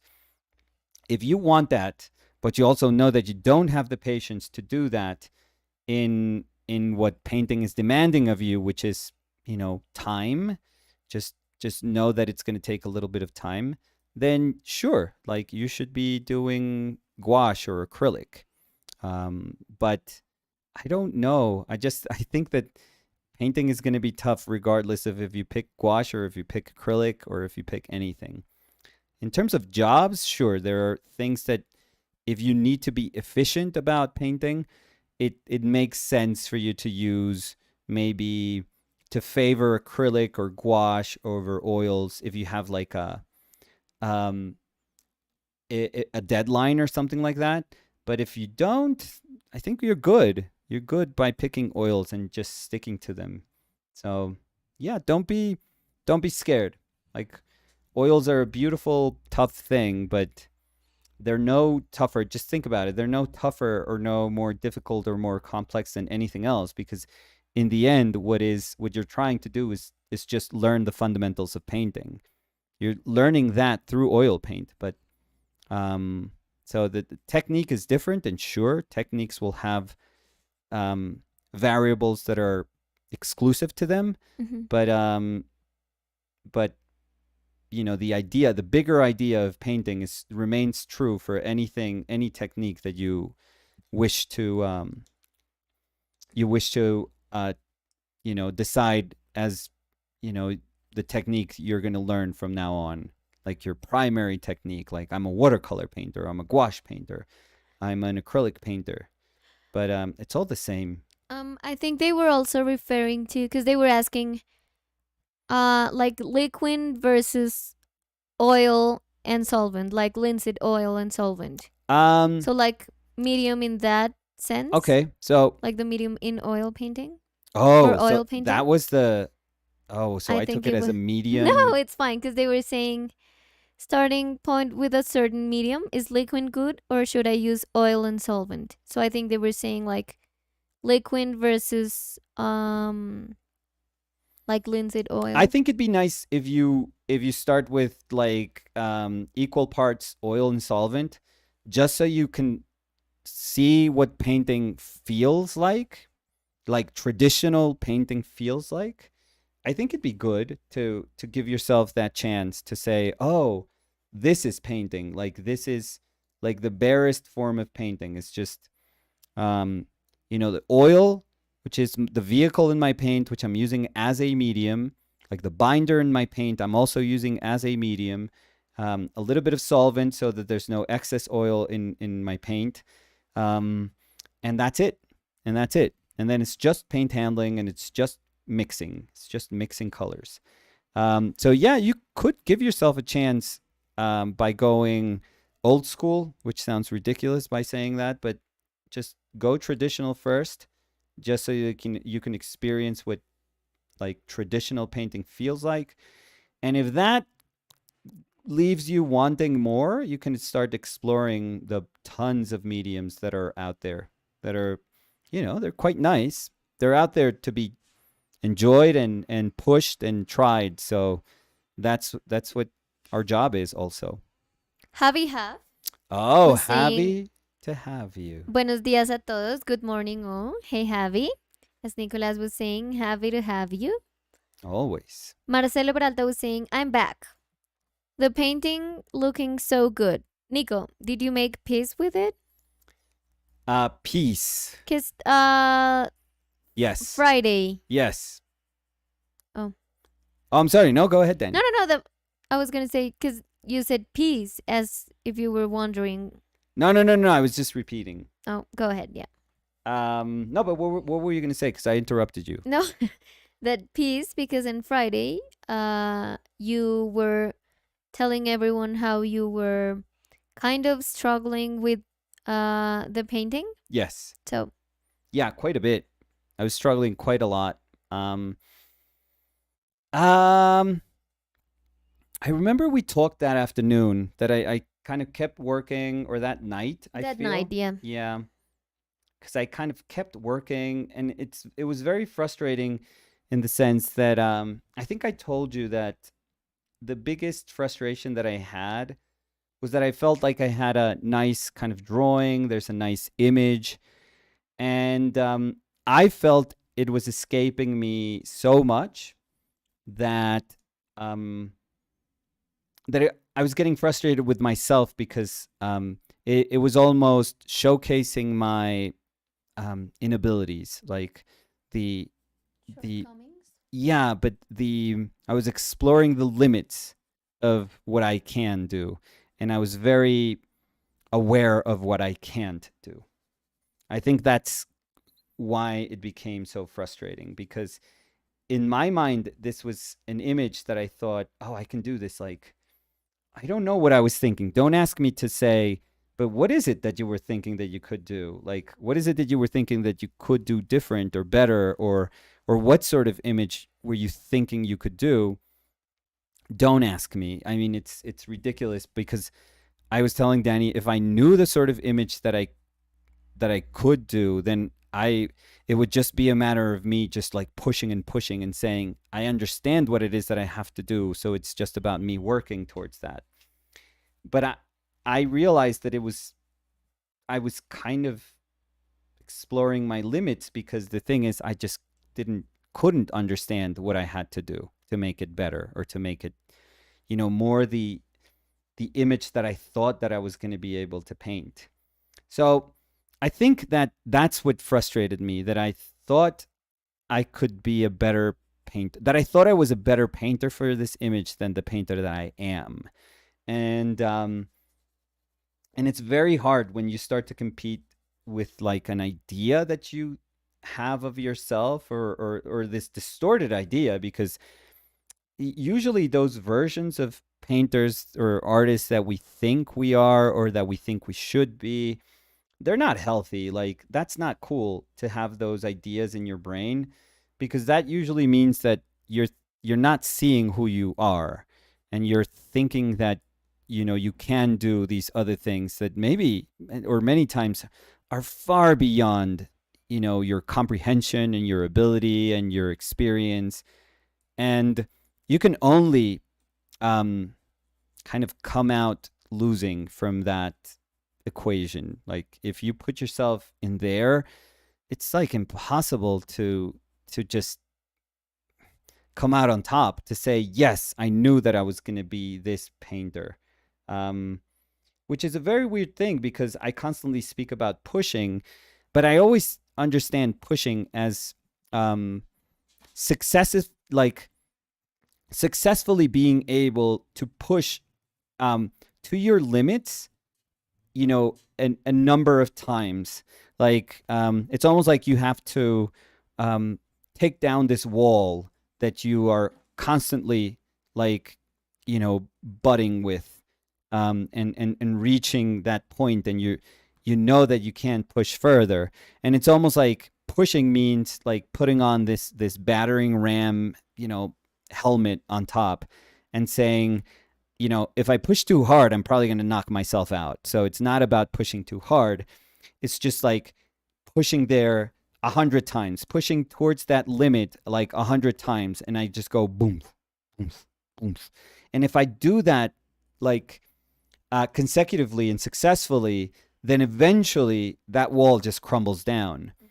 And I do think it's like a sort of like a water drip thing, that you can't just will yourself to try to move to another level. You can't do that. If all you needed was to like cheer yourself on, or like psych yourself to so that you can push, then it would, quite frankly, it would be very easy to push. But pushing means just reaching that limit all the time, and doing it like successfully, like reaching that point successfully all the time. So you are kind of understanding, this is as far as I can go, and you're okay with it, but you're willing to, the next time you get to paint, you're willing to say, I want to get there as far as I could go. I want to get there again and again and again. And you'll see that by reaching it, I don't know, this is not about a number of times, but because there's no recipe, but you'll see that reaching that point will then grant you, it's, when you have done your reps, whatever that may mean, that will grant you the right to move forward. Like you won't even notice it, but you're suddenly pushing forward, almost like organically. And I think what I experienced, and I was very frustrated, so it's very hard to like be okay with it as you're working. If you're very frustrated, like right then and there, you're like in the midst of this, tough painting. I was experiencing that. I was experiencing saying, I want to give this, this figure, this beautiful. In my mind, I wish I could have done like Ramon Casas, like a super simple, atmospheric painting, with like spot on drawing, but also have like tons of character. So I wanted like I'm not saying that Ramon Casas needs any character. I'm just saying like that's what I could, probably that's the part that I could put into this, this whole melting pot, is to add like the character that I know that I can paint. And I was, in my mind, I had that absurd vision of that painting that I thought I could do. And then I suddenly almost like crashed into the realization of, you can't do that painting. Like, what are you talking about? What do you mean you want to like suddenly paint like Ramon Casas? Like, you can't just invoke that and think that that's going to happen. Like, that's absurd. So, which in our brains happens a lot, that we think that we can like turn on Ramon Casas switch. I wish I had that Ramon Casas switch. Then you would turn on Freud's switch, which is never happening. Yeah. So I think that that's what was happening with me. It didn't help that Michael Taylor, who is a painter that I just adore, he wrote on my post when I did the underpainting. With the best intention. Of course. No. We had like he was kind enough to answer back. Yeah, I saw the comments. But he, he's a tremendous painter. Tremendous. We've talked about him quite a lot, actually. And I adore him as a painter. And he was like, I would leave it at like that. I would leave it there. Like, I wouldn't, like, it's almost like I wouldn't touch that painting. And I was like, no, don't say that. And my response was kind of like in that vein, like, oh, don't say that, please. So let me see. Let's not paraphrase, because that's not cool. Do you want me to look for it? Well, I can look for it. Okay, good. That's okay. Okay, so all comments. Again, if you don't know who Michael Taylor is, you should look at his work. He's one of the coolest portrait painters alive, I feel. But he said, I'd be inclined to leave it at that. ... And that was just before you started Yes. painting. So me trying to be super cool because Michael Taylor's writing, so I can't just be like, oh my God, like super fanboying. Well, you could. I could. Well, deep inside I am. But, outside, toning it when down, you yeah. reply, you're like, this Hey. is so normal for me that great painters are replying. This is so normal. Mm-hmm. So I was like, Michael, I was like, oh no, don't say that, Michael. I've been avoiding painting this drawing for the longest time because I thought I was for sure going to ruin it. And now that I muster enough courage, you just swoop in and insert doubt once again. So laughing emoji, hands. So that's like praise. I adore your paintings, by the way. You're an absolute genius, which I do. So that bit of praise is like 100% real for me. So he says, sorry. The travel from ever hopeful potential to depressingly all true actuality is a rocky path indeed. I usually end up in a swamp of damaged limitation. Your very kind comments are reciprocated. So there you realize he's far more educated than I am. So that response is like beautiful. But the damage was done, Michael Taylor. The damage was done. Because you were very inside planted your head. the seed Yeah. of doubt, and I just couldn't deal with it. I just couldn't. Yeah. Like when you think you're not good enough to paint something, and you then pump yourself up and psych yourself so that you say, I am good enough, God fucking damn it. Like I could do this painting. I'm going to kick some ass. Like I don't, like, get out of my head, you stupid doubtful version of myself. Like, no, I could fucking do this. Let's do this. So you do the underpainting. You finally take the drawing out. You do the underpainting. And suddenly, somebody as talented as he, I mean, you can't be any more talented. Somebody comes in and says, well, I'd leave it like that. Not in that tone. No, because he had no idea what's going on in my brain. But you hear it as such. You hear But it I as, would read it now. I would leave it as that. Now looking back, I think you could read it as a very cool compliment. Oh, he was being super cool. Wow, it's the fact that so he's cool as it is right now. Yeah. But because you were in your head before he said that comment, because I think that also. Well, he said I'd be inclined to affects- leave it as that. Yeah. So I'd be inclined to leave it as that. Well, but It's 'cause- almost like, hey, I'm a better painter than you because he's like 10,000 times the painter that I am. And if a painter that's 10,000 times the painter that you're ever going to be says, I'd be inclined, this is how I read it, my messed up brain. messed up. I Yeah, would yeah, say. very much. Yeah, emphasize. But you're reading it as, I would be inclined. Like if I was doing this painting, I would not touch this because I would think this is very good. No, but what I was trying to That's say what is I that read. you were doubtful about painting that image because you liked it as a drawing from, like, you liked the potential of it since the beginning. Yeah. So I think that's why that comment hit you hard. Very hard. Because if you were like, oh, I want so much to paint this. I just don't want to see it as a drawing. I want to paint it. You would read that as a compliment that it was and just keep painting. But I think that was just like fueling your doubts because you were doubtful from the beginning. And that's why you had stored this underdrawing for years. Yeah. So I mean, if you want to rekindle my insecurities, thank you, Michael Taylor.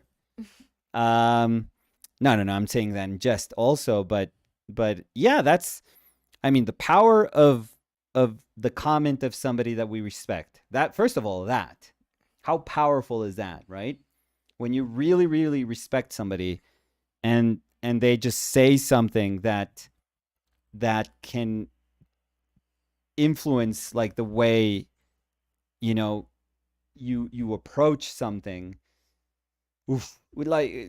People don't realize it. I don't realize it if my comment means that for somebody else, and he didn't realize it in the sense of how much that comment meant for me.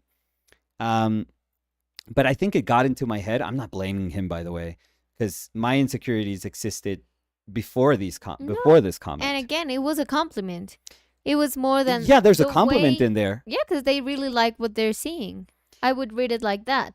The thing is that you were in a state of mind that It was broken. you were Broken. bound to be broken with any comment.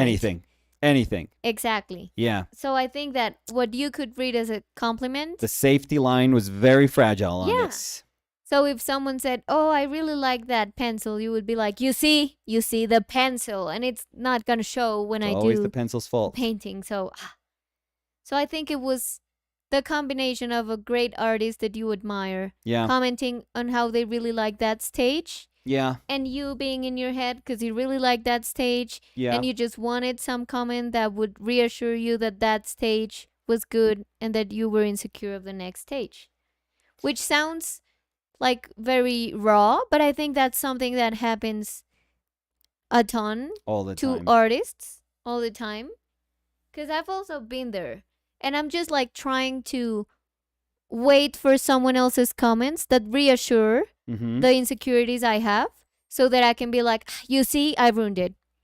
I mean, they are seeing it, so it's terrible. And maybe their comment was not even reassuring what I was saying, but in my mind, I just like shift all the things people say, so I can, like, I don't know, like high five my brain and say, you see, you were right. It's ruined.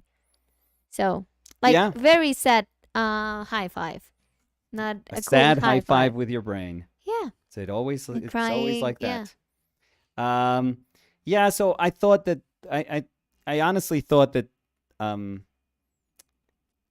it was. I mean, obviously, this has nothing to do with Michael Taylor. If anything, what I get from what happened, or what I'm taking from what happened, was like Michael Taylor wrote. Acknowledge Yeah, my work. wrote. Wanted to comment on an underpainting that I did, and that was very cool.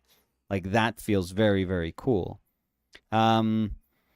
So he's got nothing to do with this, but it's like what you were saying. It gave me bait. It was something that was cool that I took as bait so that I could feed it into my insecurity. Like, Mhm.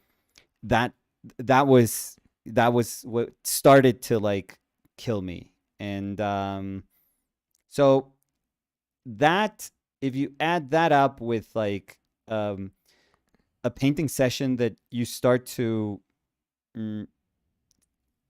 like only see the flaws and only see the shortcomings, and only see how far you can get, like if you're really, really becoming too conscious, like overly conscious about those places that you can't reach, then everything adds to, if you're putting all of that together, then all of it just at some point becomes like this powerful force that is just not.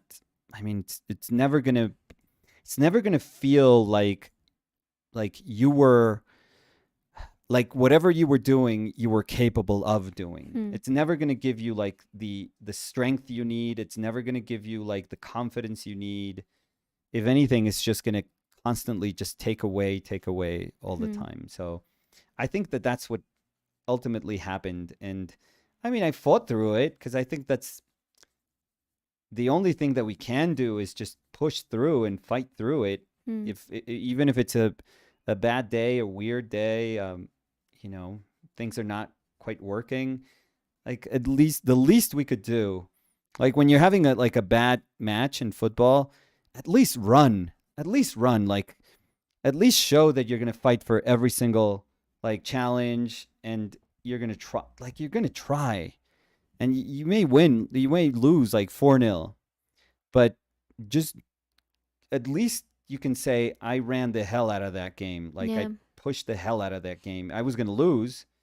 Like, I knew it was going to be a losing effort, but at least, and, for football fans out there, we know when, like, our team just runs the hell, like, runs like hell. Or we know when they are not giving like not even a 70% of what Oh they yeah, can when they do, don't give a crap. which is infuriating. Yeah.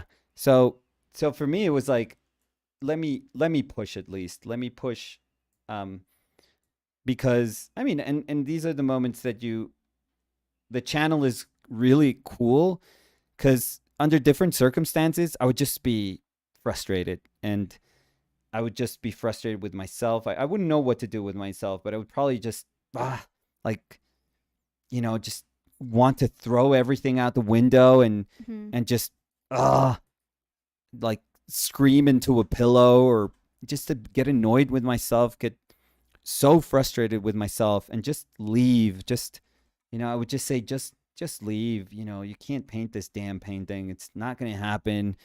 Um and I would probably in giving up like that, I would probably be telling myself like, "See, I told you. Like you shouldn't have done this. You shouldn't have. There was something telling you this drawing is as good as you can do this picture. Don't push more because you're not going to be able to push more." And I would have been like, "Why didn't you listen to yourself? Like that's why you kept it. Like you knew it. You knew that you couldn't push more. Like next time just listen to yourself and stop." But now I also know that stopping is one of those weird things that you can also justify insecurities by stopping, you know, and you can start to become your own worst like enemy because you're not going to allow yourself to push because every single time you feel that there is doubt, you're going to say stop. Mm. Don't push. Don't push because it looks good. You're going to ruin it. Don't push.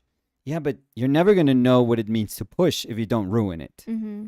So I think it was all those things at the same time, honestly. So all those things, just me coming to terms of saying like, okay, first of all, you're a dumbass if you were like if the idea of the painting that you had was a Ramon Casas. It's like wake up, you idiot. Like you can't paint like Ramon Casas. It's okay. And I'm not saying like wake up like you stupid ass. No, no, no. It's like, dude, you can't paint like Ramon Casas, but it's okay. Because you're not Ramon It's Casas. okay. That's it. Yeah. There's tons of geniuses that you're not. So don't worry. It's not a matter of all these geniuses, of identifying all these geniuses of painting that you're not. But it is about saying, but you can make a painting, you know? You may not be amazing, you may not be extraordinary, but you can make this painting as good as you can make it. And so yeah, so I had to kind of fight through that. But I did better at night, I feel, in the afternoon, at night. Mm-hmm. Because also, I mean, I told you, and I know that you need to do that, but when we are inside that like bubble of stress and like just looking to all the shortcomings we have, we don't realize we need to step back for a second Yeah. so you can like really see the whole picture, like the painting for what it is, and not only the flaws you're like fixated on. And I think it really helped that you went to the mall because you had to go with someone fair, Yeah. so you were like forced to step back for Yeah. 1 second or 2 hours. I don't know how much it was, but you had to go and just like breathe, and then you went back. And at the end, when I asked you about it, and when I saw the painting, and when I saw how you were painting it, like how you were, like your body was reacting to painting, I think it was very different. Because, like, as you were saying, maybe you acknowledged that you're not Ramon Casas, and Took me a while. you have to paint as you paint because you can't paint as someone else. And I think that started showing in the painting. Because also, when we're trying to impose something that we're not in the painting, of course, we would only see the shortcomings. And if we're fixated in the shortcomings, the painting's gonna go south like 10 out of 10 times. Yeah.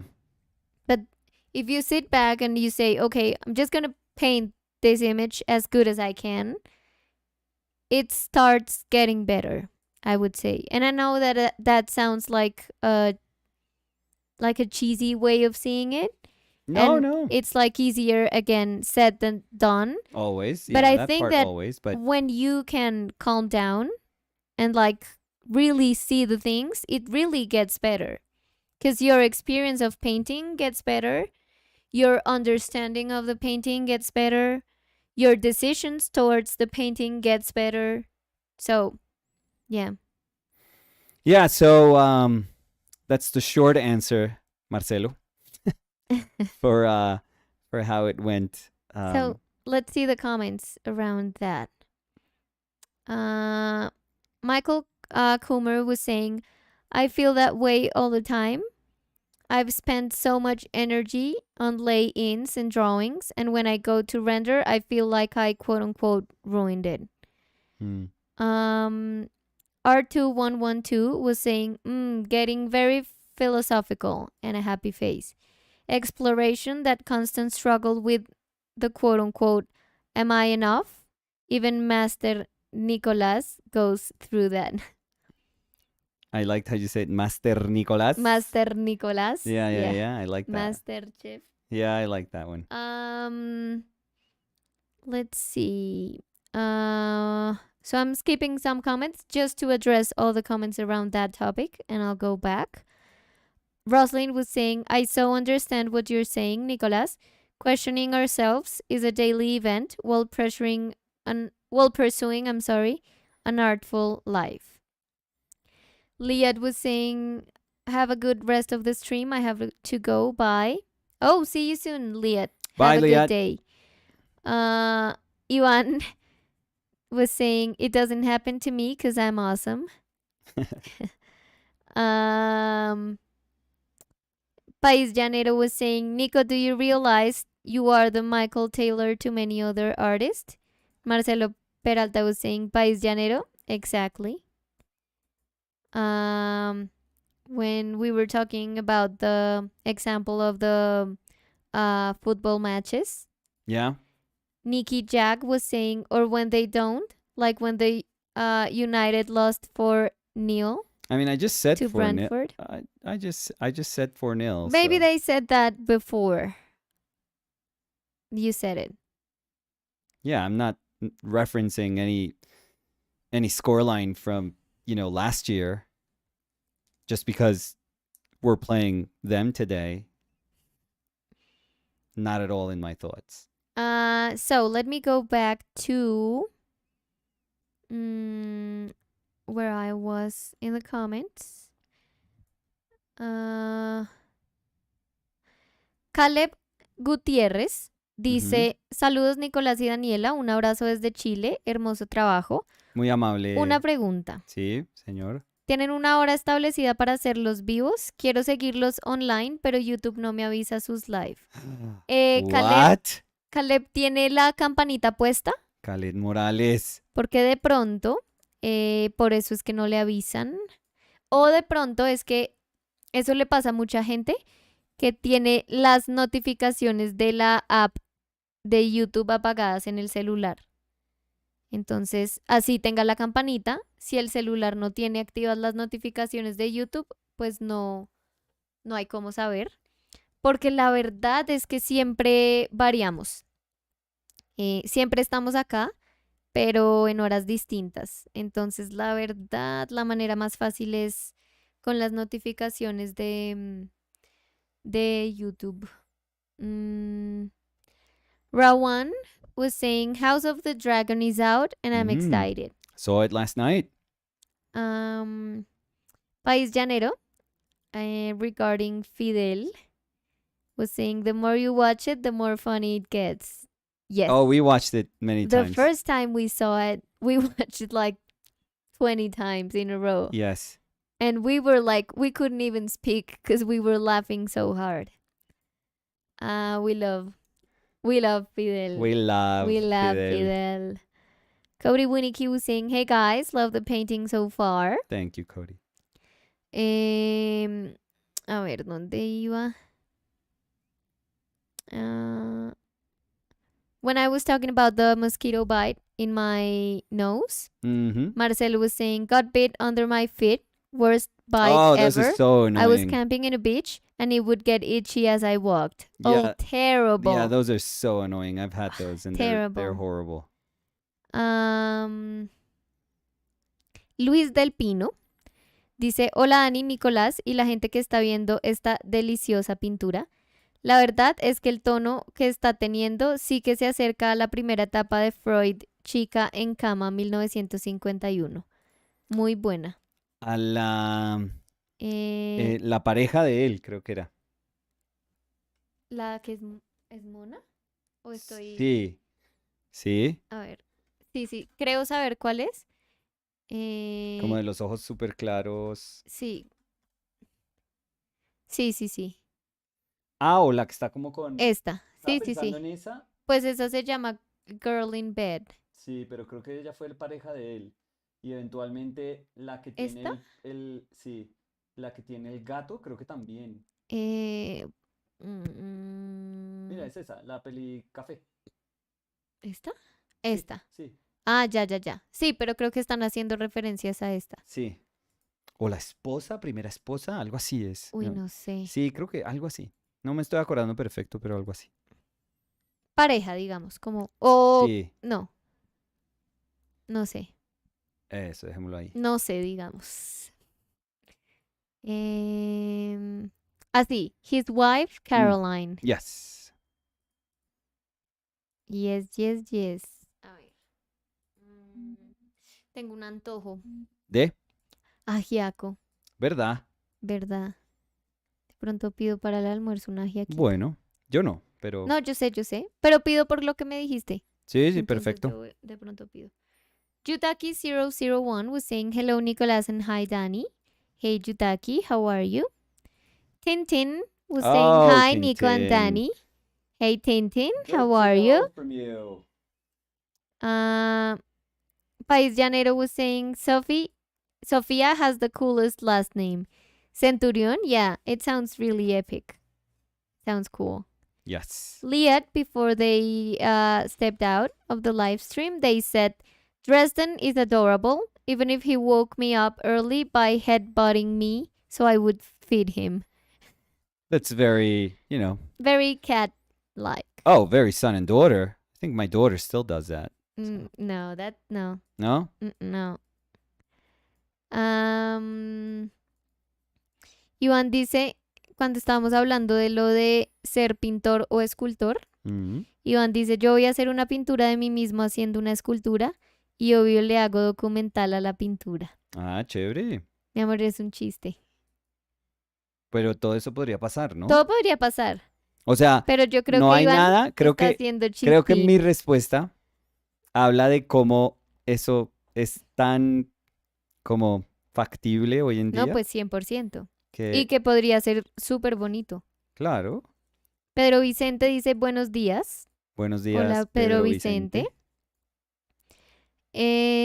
Sofía Centurión dice, gracias. Y por cierto, ya arreglé todo y está confirmado que voy al workshop. Ahora estoy como Dani con el perrito, súper ansiosa. Claro. Sofi, felicitaciones, qué chévere. Y ahora uno está como, pucha, ahora sí me tengo que poner a esculpir porque Para para dar no la llegar allá talla. a hacer el ridículo. Que igual al final uno nunca hace el ridículo. Yo creo que No. es más que uno se mete en su cabeza Pero uno va a pensar que todo el mundo es mejor que uno. y que todo el mundo lo está mirando a uno. Mm. Es como, no. Me quedó esa nariz como una guayaba y todo el mundo haciendo increíble. No, seguro nadie van a le ser importa. súper amables Sí. con Sofi, segurísimo. ¿Y es en dónde, Sofi? ¿En qué sitio en Brasil? Creo que no nos contó. Miguel Ángel Sierra dice, chicos, ¿no han pensado en hacer stream en Twitch al mismo tiempo que en YouTube? He escuchado que pueden lucrar muy bien por Twitch. Y dice, ¿a cuál workshop va Sofi? Sofi va a un workshop, pues bueno, puede contar Sofi, escultura, pero sí, que Sofi escultura nos de cuente los Eudald detalles. Juana Ujú. y de Grigor Grisvada, Ujú. un polaco que es una locura de escultor. Sí. Y lo de Twitch y YouTube al mismo tiempo, Miguel, creo que el problema es que como está monetizado el video de YouTube, así sea al principio, creo que no se podría hacer la doble transmisión, porque creo que está prohibido. Eso no sé. Sí. Pero lo otro es que honestamente nosotros vemos lo que es como el tab de arte de Twitch. Complicated. No es, o sea, pues hay gente mirando lo que hace la otra gente, pero así que uno diga que es un tab que está activo, que hay mucha gente participando, la verdad no. Pues es que igual yo creo que a mí lo que me ha detenido de mirar cómo hacerlo doble es porque tengo entendido que no se puede. O sea, tengo entendido que si digamos estamos monetizando en YouTube y a la vez estamos monetizando en Twitch, nos pueden cerrar las cuentas, que pues no quisiera que nos cierren la cuenta de acá. Ujú. Tenemos que mirar más, porque yo creo que lo que se podría hacer es interactuar, pues es que en Twitch nadie, o sea, no tenemos ni cuenta, entonces, Sí, sí tenemos, creo. ¿así? Creo que sí. Bueno, no tenemos contenido, no creamos contenido ahí, pero creo que podríamos contestar los comentarios acá mientras se muestran en Twitch, pero no sé, es que tengo entendido que no se puede. Eh, a ver, espérate. Y yo no he visto que videos de Twitch se posteen aquí. Y yo no he visto que lives de YouTube estén en Twitch. Entonces no sé tampoco. No, creo que streams de Twitch sí se pueden postear acá después. Si tú editas como, o sea, si tú vas a subir el video, pero le pones como un marco distinto alrededor o una caja de comentarios distintas o algo así. Mm. Pero es que creo que el problema es hacer multi-stream. A ver, salgamos de la duda de una vez. Momento. Voy a dejar el micrófono acá un segundo. Pero es que yo no sé qué es el beneficio. O sea, podemos mirar eso, pero honestamente yo no sé cuál es el beneficio. Porque es que, o sea, yo en Twitch he visto pintar a gente cosas digitales que, bueno, es lo que les gusta hacer y, y por eso decía, o sea, hay una audiencia, pero así que sea una audiencia súper como, no sé, o sea, como recurrente y en como que en un nivel que uno pueda decir, así de esto puedo hacer como hacerme una parte de la plata que, no sé, quisiera ganarme al mes o lo que sea. No sé, pues yo no lo veo. Honestamente, yo no lo veo. Las veces que me he puesto como a mirar, no veo cómo, cómo ya existe una audiencia para lo que digamos que nosotros haríamos. Sería más bien como estamos charlando mientras estamos pintando, porque es que Just Chat es como, sí, ese es re popular. Y entonces supongo que si hay gente que quisiera como meterse ahí a charlar y uno charla y mientras se pinta, pues sí, se puede como hacer ese tipo de cosas, pero no sé, como Em, canal de, digamos, de pintura, no le vería posibilidad, de pronto. honestamente. Pues yo pensé que de pronto nuestro hit iba a ser TikTok. Mm, Mentira. Tenemos nuestro como, mes, como 30 seguidores. un video, Dos. dos. Dos, por favor. Tienes que Mm, estar al día. no estoy Ese suscrito. contenido va tan rápido que si parpadeas te lo Sí, pierdes, no estoy Nicolás. suscrito, discúlpame. Esto no se suscribe, mi amor. No, En TikTok uno no se suscribe. Estaba viendo en una pregunta sí, señora. que alguien dice que por qué los streamers no lo hacen al tiempo en Twitch y en YouTube. Y dice que, la voy a ir traduciendo mientras la leo. Dice Sí. que de acuerdo con el TOS de Terms of los, service. Sí. ajá, de los Twitch streamers, Sí. cuando uno se vuelve affiliate, eh, o sea, cuando tú te vuelves affiliate es cuando puedes monetizar. Sí. Y una vez te vuelves affiliate, tienes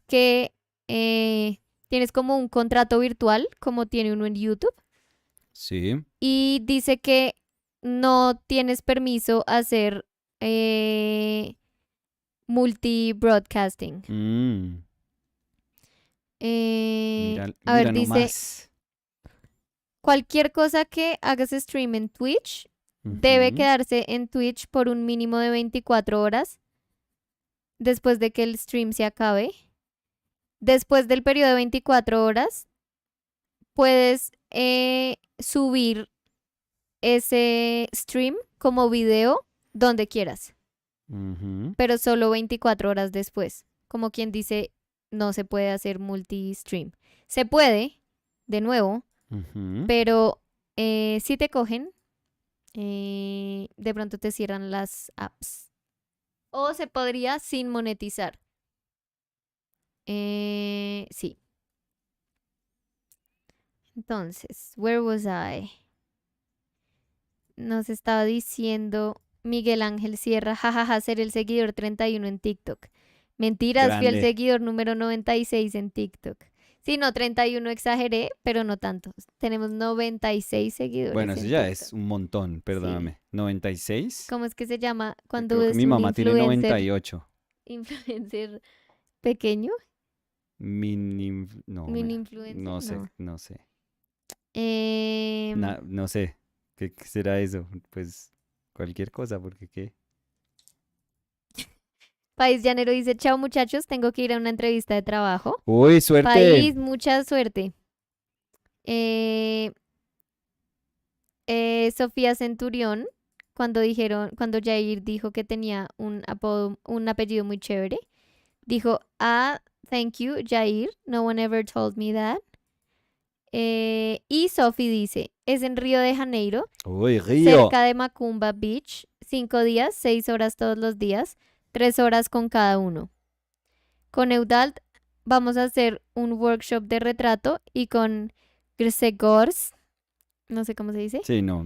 un proyecto que se llama The Walking Man, una figura. Es Uf, genial porque después de las 16:30 quedamos libres todos los días para turistear por ahí. lo No, máximo. Sofi, qué Sofi, maravilla de plan. gócese ese taller, qué chévere. Y es que la gente allá es muy querida además. Mm, y la comida, todo el clima, qué delicia.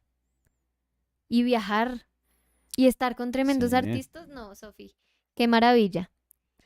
A ver, Cacaito dice, no, afortunadamente me pagan porque no es mi culpa, ando haciendo bordado mientras tanto. Ah, no, mejor dicho, Cacaito. Ojalá entonces las claves se demoren en Sí, mandarlas. ojalá por alguna razón como que Se les olvide. pueda terminar el bordado. A ver, Gabriel Pozo dice, hola, ¿cómo están? Pasando por aquí un momentico antes de ir al trabajo, espero que estén bien. Hola, Gabriel, ¿qué tal? Estamos súper. ¿Qué tal está Gabriel? James Conley was saying, good morning from Pennsylvania. Hey, James, how Hey, are you? James. Nikki Jack was saying hello. Hey, Nikki. Darko B was saying, hi, guys, I have a question. Yes. When you work on something complex, Yeah. anatomical study, painting, etc., is it fine to feel the struggle while working on the thing, or it means I lack something that removes the struggle? No, No, I think nothing removes yeah, the I struggle. don't think you can be ready for something, but that doesn't mean that it's not going to be that you're not going to feel like you're struggling. Like you can try to um study it as much as you can, but that doesn't mean that your execution is going to be like assured, like a Hmm. flawless like seamless execution is going to be assured because you studied.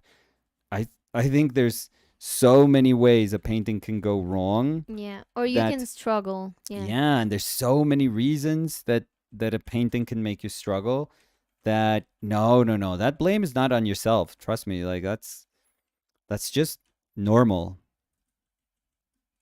Yeah, I was going to say that even if you have like all the knowledge you think you have for painting Or for a particular or painting for which a is particular painting, yeah, yeah, there's always bound to be things that make you struggle. Yeah, something Always. pops up in the middle of a Always. painting that'll be like, okay, I didn't foresee this. Ujú. Aiden D Mhm. dice, me encanta el alizarin crimson que hay en el underpainting. Sí, es como un lápiz de color magenta. Ujú. Sí, Eso pero es ese es lo en que... el underdrawing, que es como un Sí, lapicito exacto. de ese color, sí. Pedro Vicente was saying, drawing a lot is a quick way to learn painting, I think.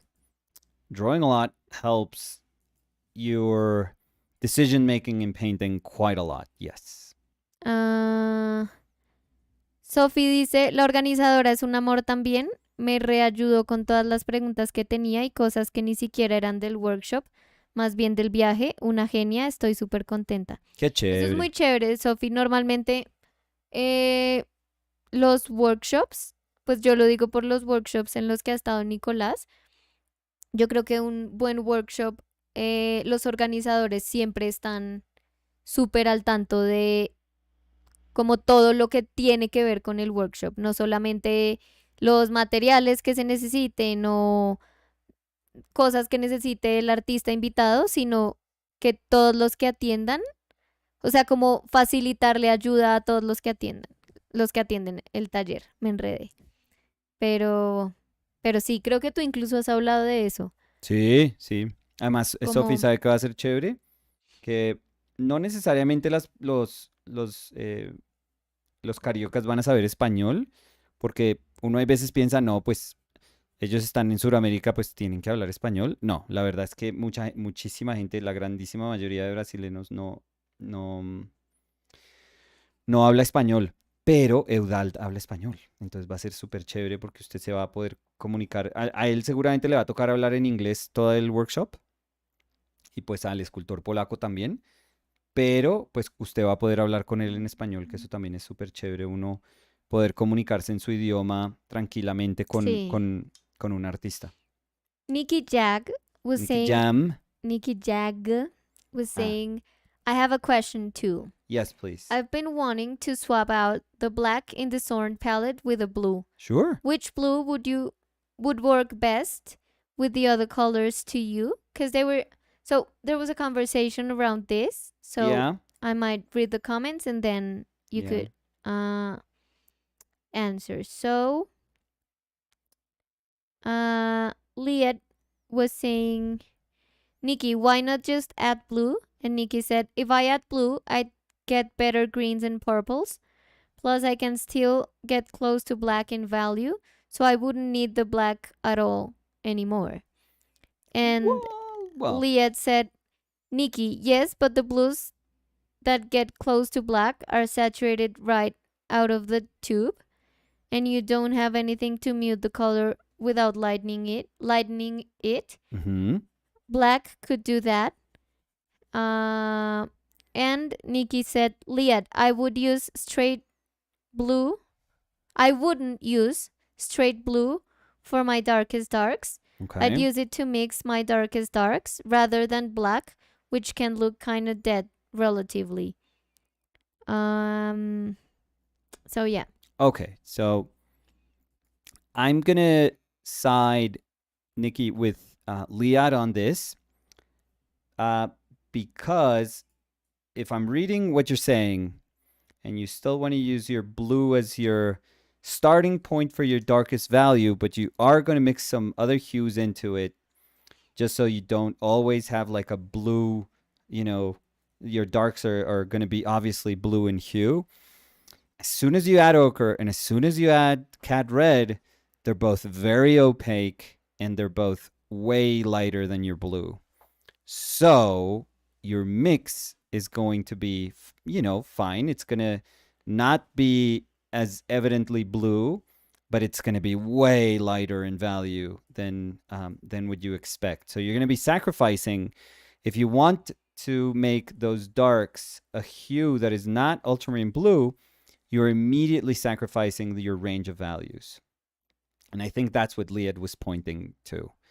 So, I think if Cody's here, I think he said that he added ultramarine blue to the. I think I've heard him say that he added ultramarine blue to the Zorn palette. But if you want to replace it with a blue, knowing, and this is the most important thing, Nikki, knowing that you're not going to get like a palette without restrictions. You are very much so still going to paint, with a restricted palette. You can add ultramarine. I think it's the easiest blue to like deal with, to be honest. It's a blue violet. I mean, it leans a little towards the violet. So I don't know if that's something that you like, but if you're okay with its hue, with it being a blue violet, then I do think it's one of the easier blues to deal with, because you're not, the cobalt is like a blue red, as many people sometimes describe it, and it's a little bit brighter. It's a little bit more saturated for sure. That just being that makes it a little harder to use. It's a little more complex to use than ultramarine. And if you use, let's say, phthalo, that's, we're talking about an enormous difference in terms of saturation there. So if you're okay with introducing, not with sacrificing the one accent in saturation that you had with Cad Red, and introducing a color with a really high tinting strength and very saturated, which is going to be your phthalo, then you can certainly do that, but you have to be very, very careful, because that phthalo can become just incredibly powerful in your palette. So it does require a lot of control, a lot of responsibility when mixing with phthalo. I mean, both are interesting palettes. I mean, it's totally fine if you say, I'm gonna add blue. That's totally fine. If you're gonna say, I'm gonna replace my ivory black with ultramarine blue, that's totally fine, because you end up with pretty much like a primary color palette, a very, very specific primary color palette. But they all have like personalities to them. They're all quite different. What you can do with them is quite different. So, or if you say, I'm gonna put some phthalo blue in here, it's totally fine too. But again, the challenges are going to be quite different, very, very different from one palette to the next. So yeah, it's up to you. I would say, if you're desperate for a blue because you really feel you're feeling the urge for a true blue hue, I would either replace the black or just add it, and let's see what happens. Sabrina Pinkson was saying, long-time fan of your work, Nicolas, but first time attending a stream. It is thank so you. nice to listen while I paint. Oh, that's so cool. Thank you. Yutaki001 was saying, Nicolas, do you use Lucas Arts oil colors? Have I used them? I think I've used them. Not, I haven't. I've never bought them, but I think I've been to workshops where other people have used them, and they're totally fine, I feel. I mean, it's gonna be really hard for me, to hear me complain about like a color. Karen Jackson was saying, did Rembrandt or Rivera Yeah. use blue in their palette? Not it wasn't customary to use blue as, we would use it, let's say, as a primary color palette. No, it was not. And it's very hard. I mean, early Rembrandt, like young Rembrandt, you can find blues, and Dutch landscape painter Rembrandt for sure. Portrait painter Rembrandt, in some cases I feel. Very, very little though. Very little. It's just, remember, it was a very expensive pigment. So it's just not a color that you would use freely. They come from a tradition where you would just have a ton of earth tones, maybe some saturation in some of the reds, maybe achieve some saturation through glazing in some of the yellows, but that was about it. So that's the palette that they had. Miguel Ángel Sierra dice en Twitch, sigo a Not Brush. Él hace escultura, o bueno, C Not Brush. Él hace escultura y tiene buena audiencia constante y eso que casi no habla. Yo creo que ustedes dos la rompen con ese formato en Twitch. Ay, Algún Dios. día de pronto le damos la... Hacemos el ensayo. Sí, porque yo creo que podríamos hacer como, o sea, transmitir acá y un día transmitir allá. Pero guárdame la persona que Sí. nos dijeron ahí. Ujú. Quisiera meterme a ver cómo... Pero acuérdate que desde el tele solo podemos ver lo que está haciendo. No me importa, transmitido o en lo vivo. miro desde acá, o no pasa nada. A ver, yo quiero chismosear. Ah, está muy chévere. Mira. Ah, hace como miniaturas, como... Ah, está súper cool. Ujú.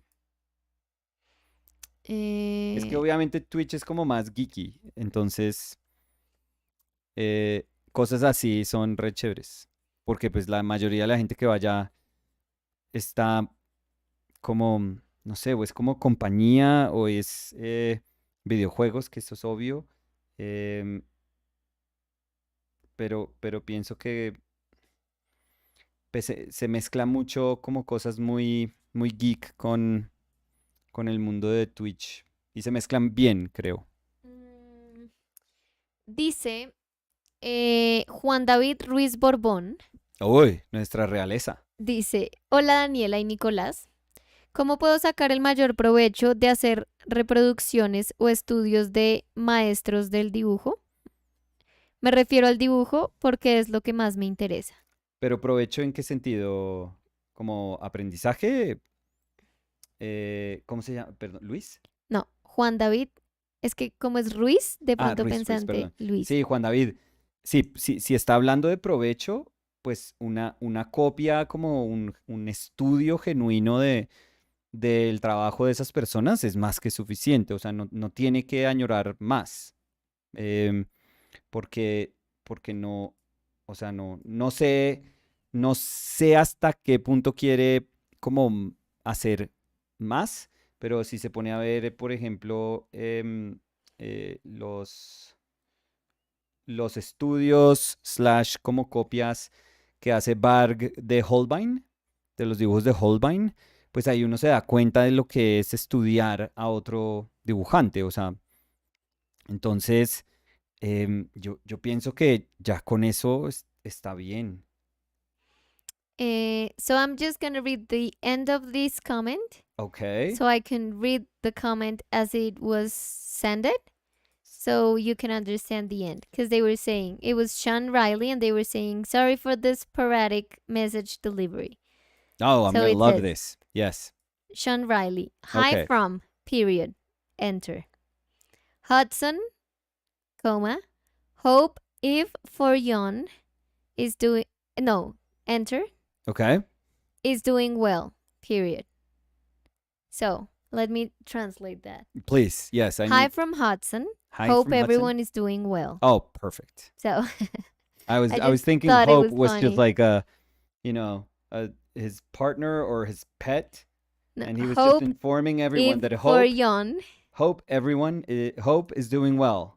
hope if for Yon Okay. is doing well. Yeah. Laura was saying, hi, do you know for certain if Rembrandt or Rivera used ultramarine or any kind of blue paint besides black? So I think that someone else asked that. Yeah, Karen Jackson was saying, did Rembrandt or Rivera use blue in their palette? And I think So, you addressed Yeah, lapis that. lazuli. So it had to be lapis lazuli. It's the only blue available still in the Baroque. So it has to be very sporadic. Or let me see if Azurite. I mean,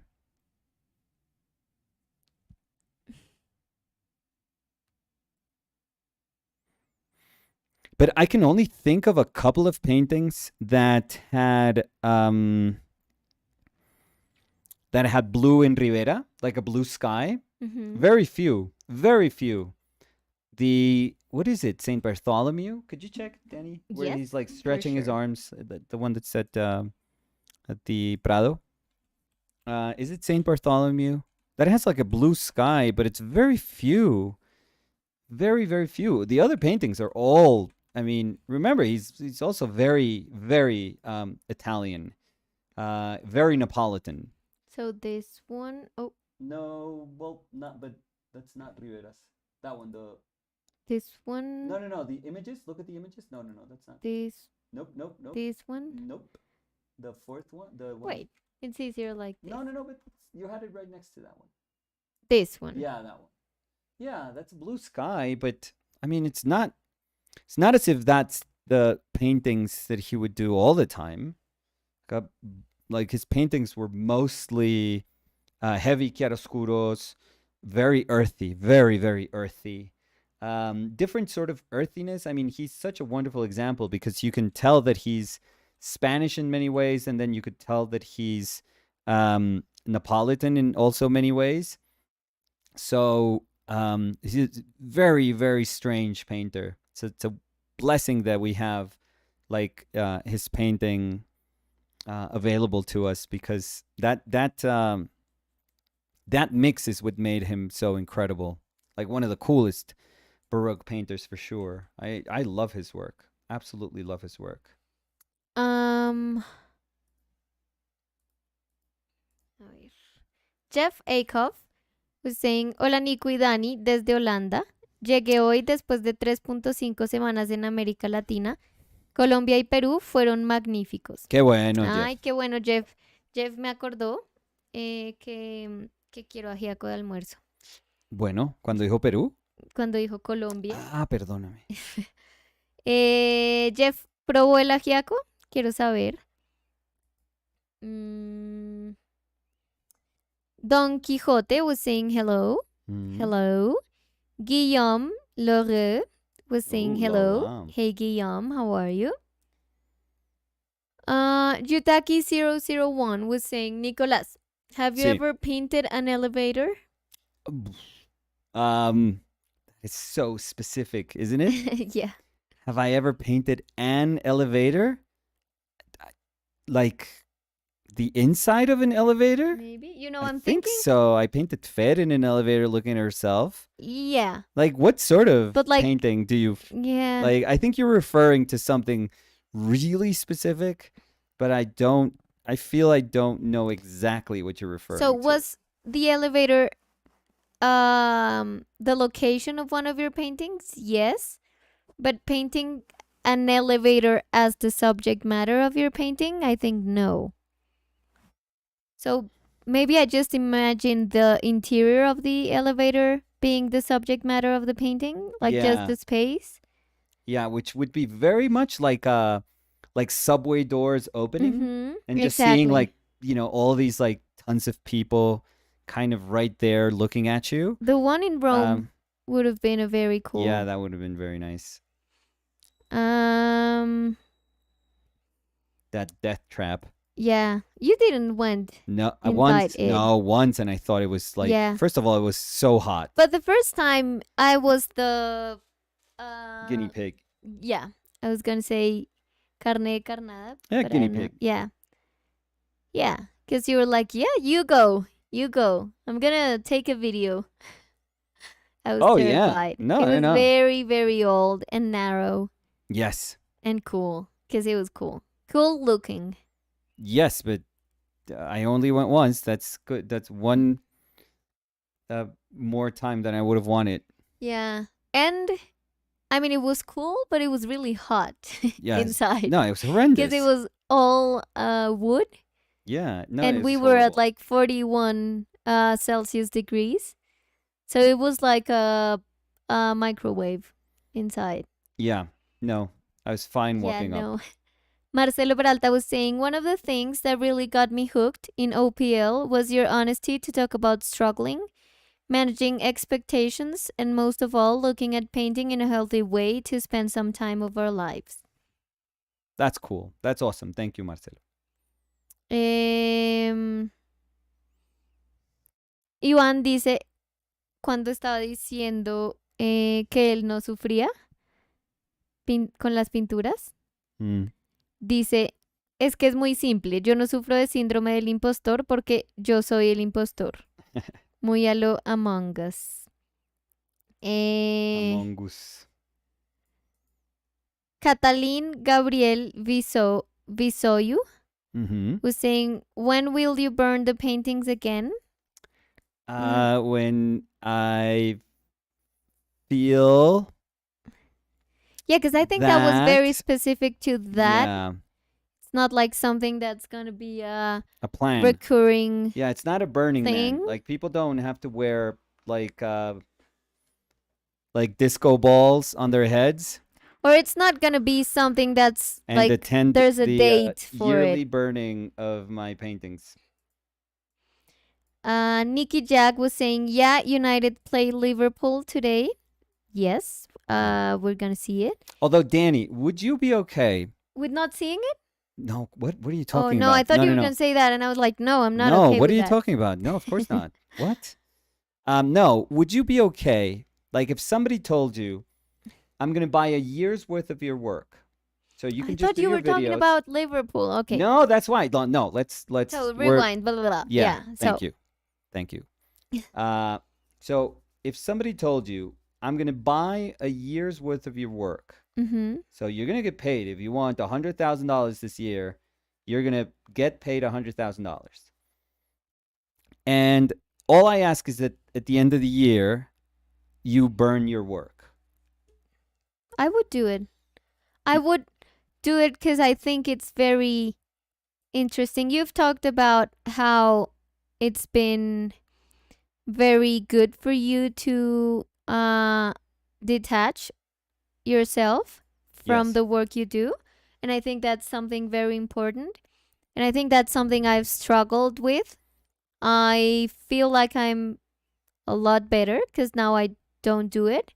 But I've been there, and when that happened to my first wood sculptures and I let them go, it felt amazing because I realized that it's true. I mean, when you let that go, it's not like the knowledge or the process or the emotions you had when you did that are taken away.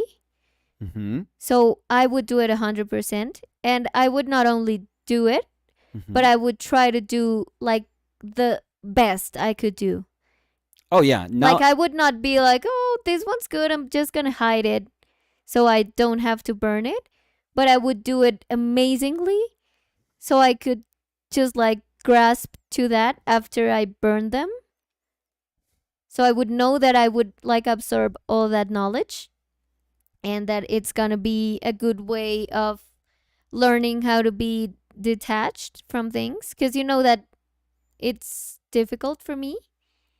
Not only things, but people I love, everything. I mean, it's hard for me. So I think it would be a very good exercise for me. So, yes, I would say yes. Would it be easy? No. Maybe I would cry. Maybe I would try to, once the fire is burning, I would try to stick my hand to take something out. Okay, that's No, I'm just not like good. dramatizing it. Yeah, but a little bit. It would be hard, but I would 1,000% do it. Yes.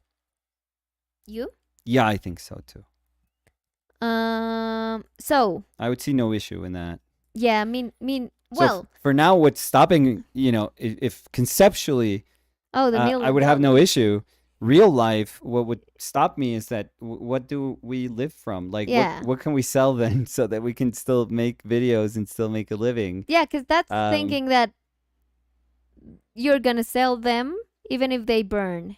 Yeah. So So who was someone's the gonna- person? Catalin Gabriel Visoyu.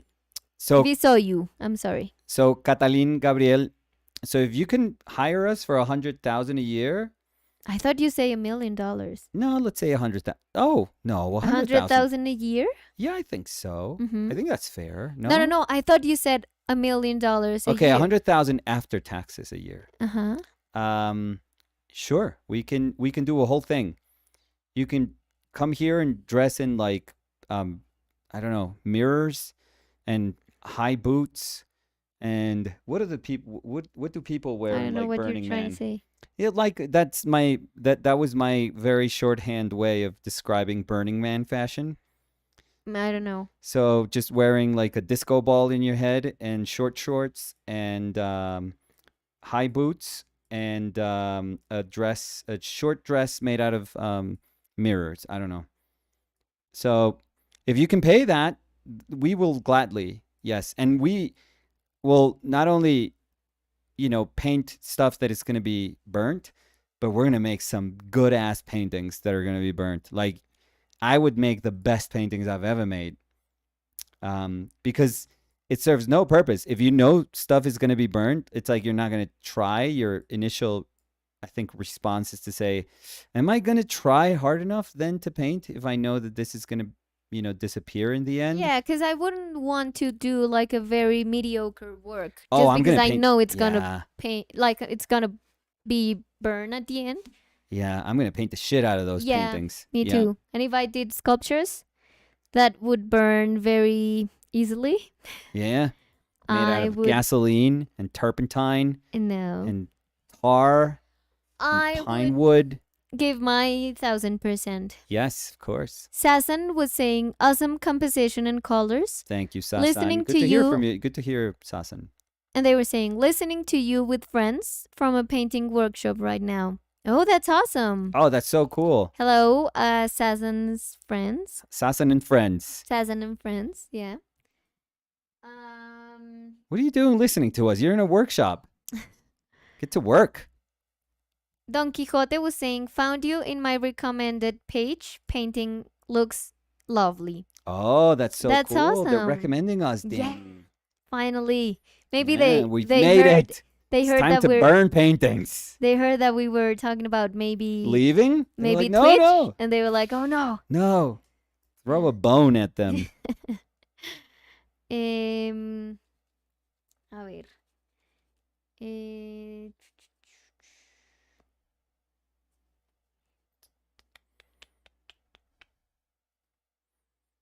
Eh, James Conley was saying, what is it like for you, Danny, being the subject of so many paintings?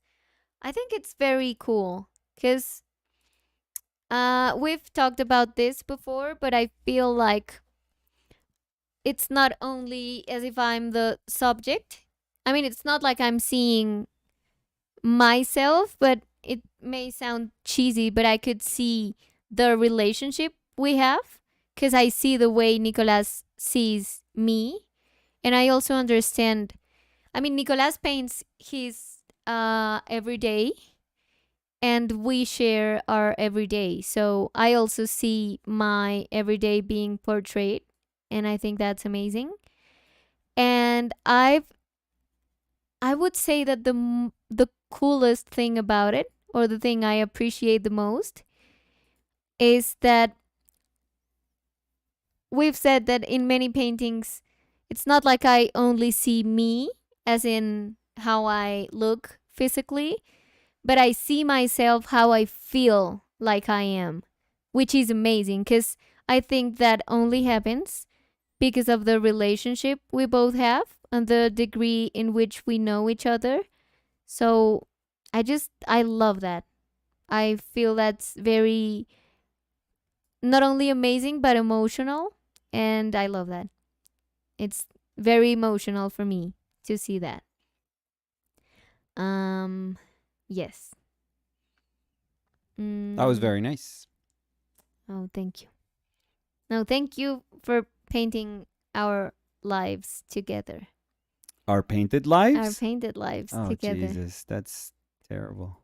You know, I'm very cheesy, but I was trying to be like 100% honest because Yeah. I wasn't ready for I that. love it.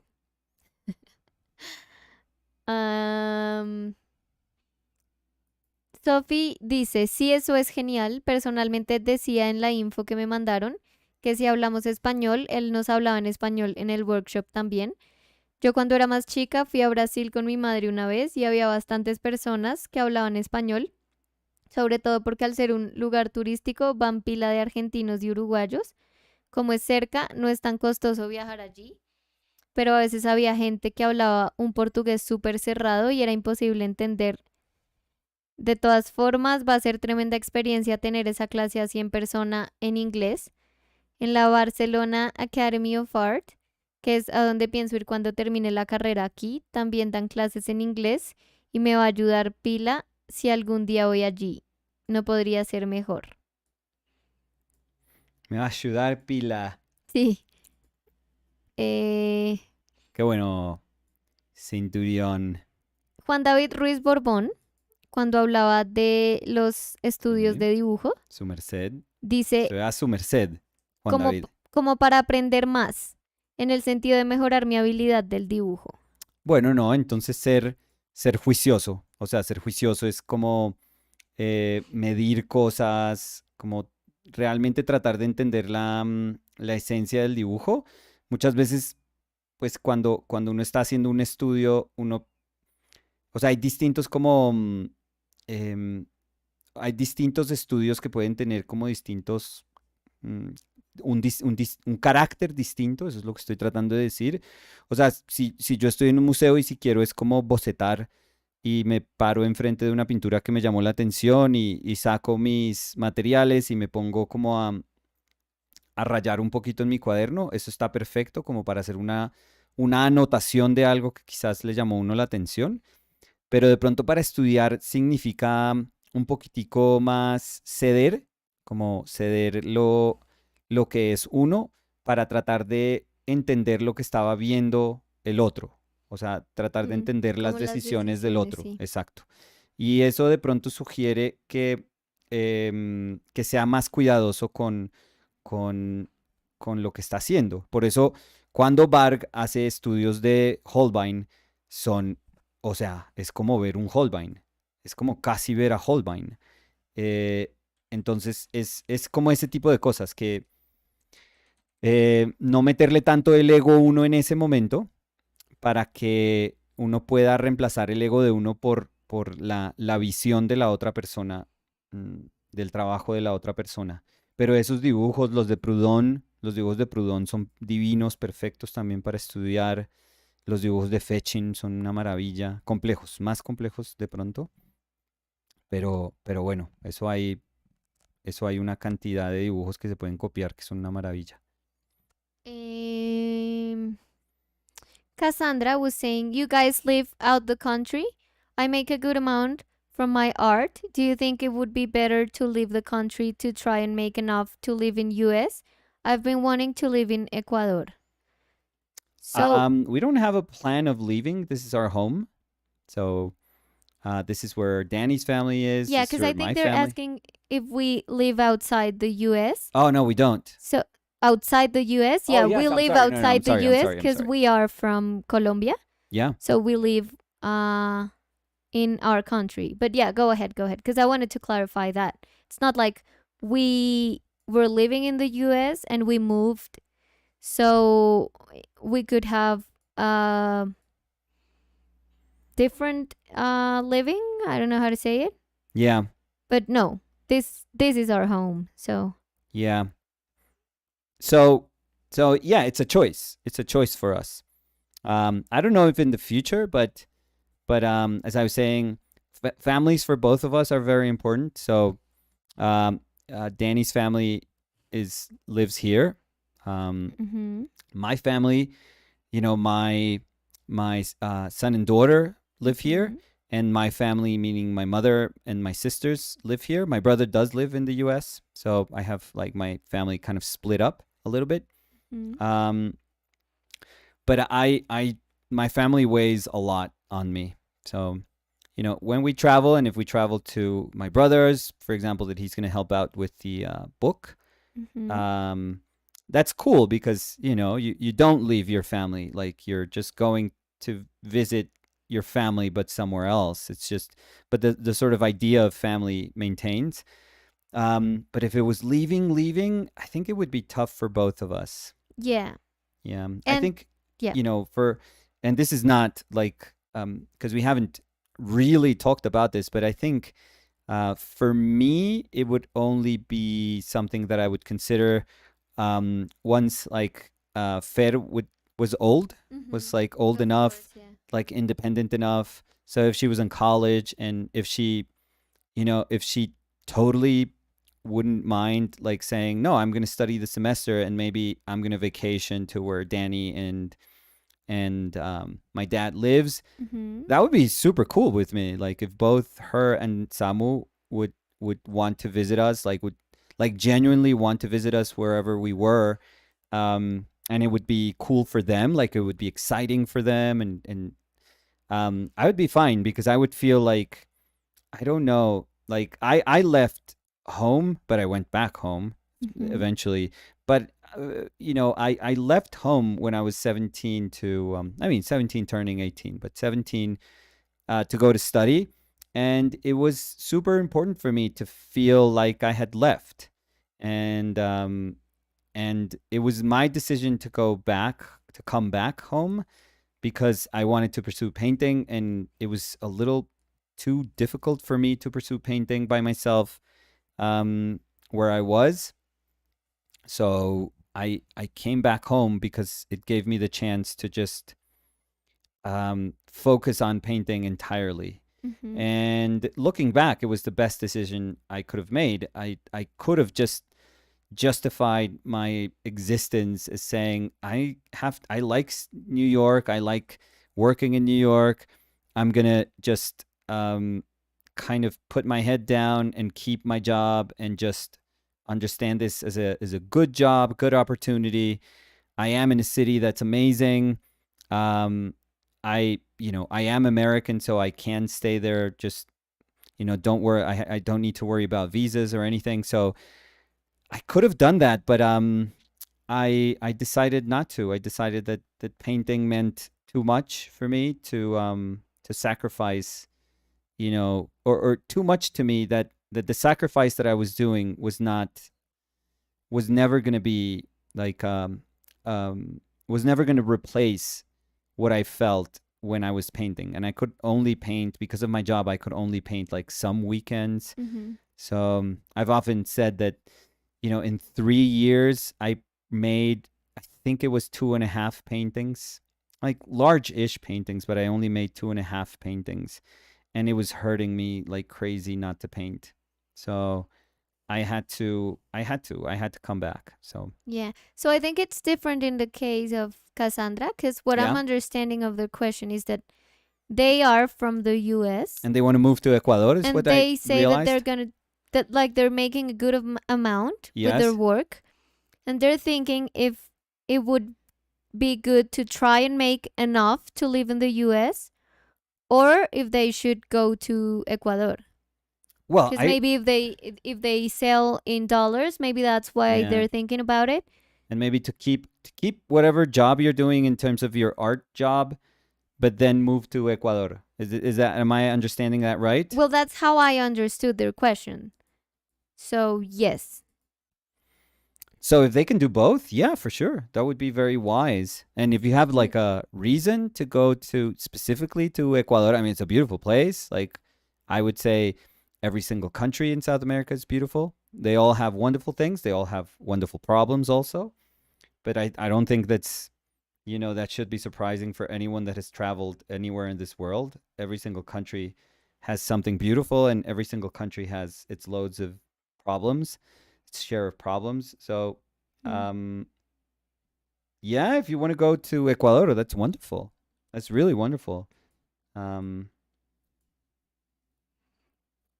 and if you could make it work, I am pretty sure you could make a good living from doing what you do. Mm.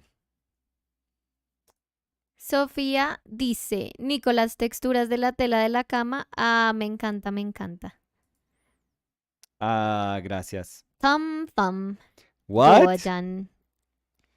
Thumb Thumb Jordan was saying, What's that? hi guys, and a heart emoji. Hey, The Tom. painting is developing so beautifully. Oh, thank you. Nicolas, expert with the bed sheets. Okay, that And sounds an eyes weird. emojis. Okay, Yeah, that doesn't thumb, sound. thumb. That sounds like an invitation, Tom. So buy me dinner first, And at least. and I Fish mean, and you're doing chips. it in front of me, so Buy us thumb. both dinner. I'm gonna block thumb. And thumb was saying, and Danny, you're channeling your inner Hayley Williams, holding the mic today like that. Oh, that's like a hell of a compliment because I think she's very talented Yeah. and absolutely beautiful. So I'm gonna take that as a compliment. I know Yeah. you're referring that to me.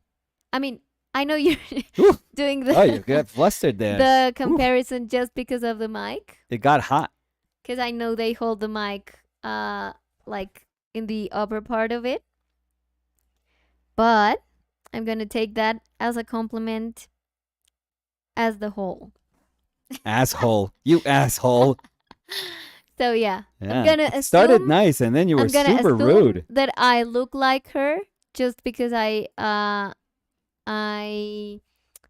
grab the mic like that. So thank you, Thumb. What an amazing compliment. You asshole. Thumb was saying, haha, oh, definitely a huge compliment. She's an angel. She's so beautiful. So beautiful. Thumb was saying, and the red hair. Oh, so maybe they're trying to make me feel better because they were just talking about the mic. And I I don't took know. it as a compliment. So they're like, oh, yeah. I don't know. He's an asshole.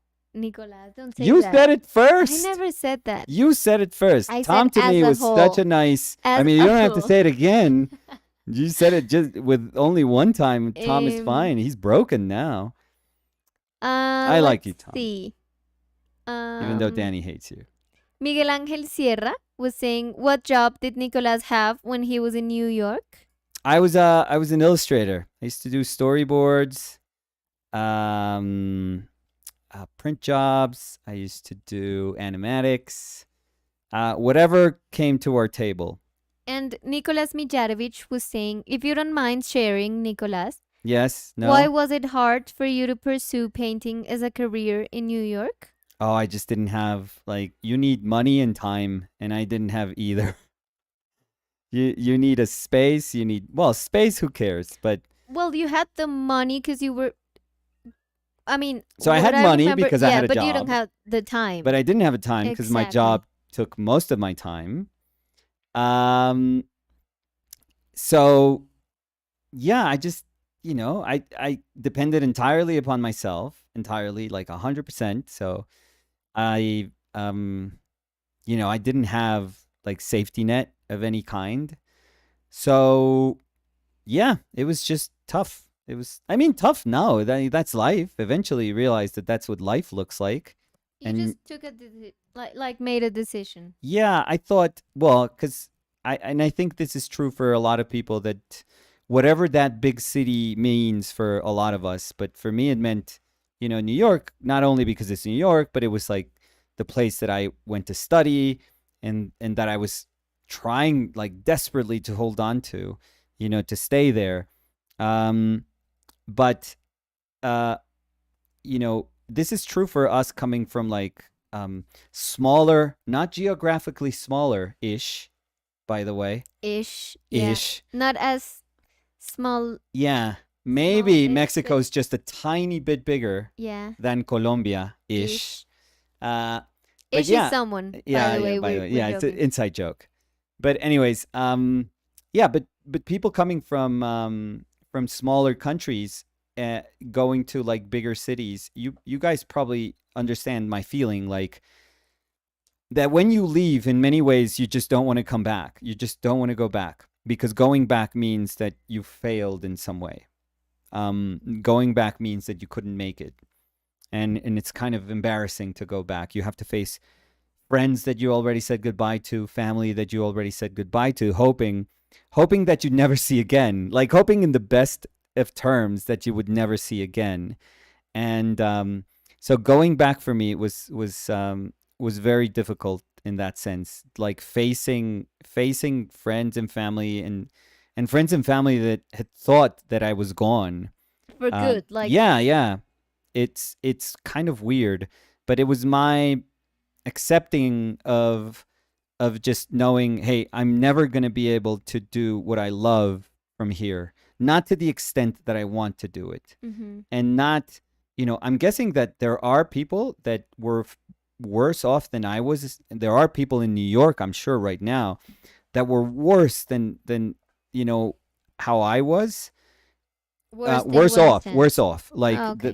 that they probably have like a terrible job and they live in a tiny apartment or super dingy apartment, like really ugly street and like terrible, and they're paying like a ridiculously overpriced rent for that.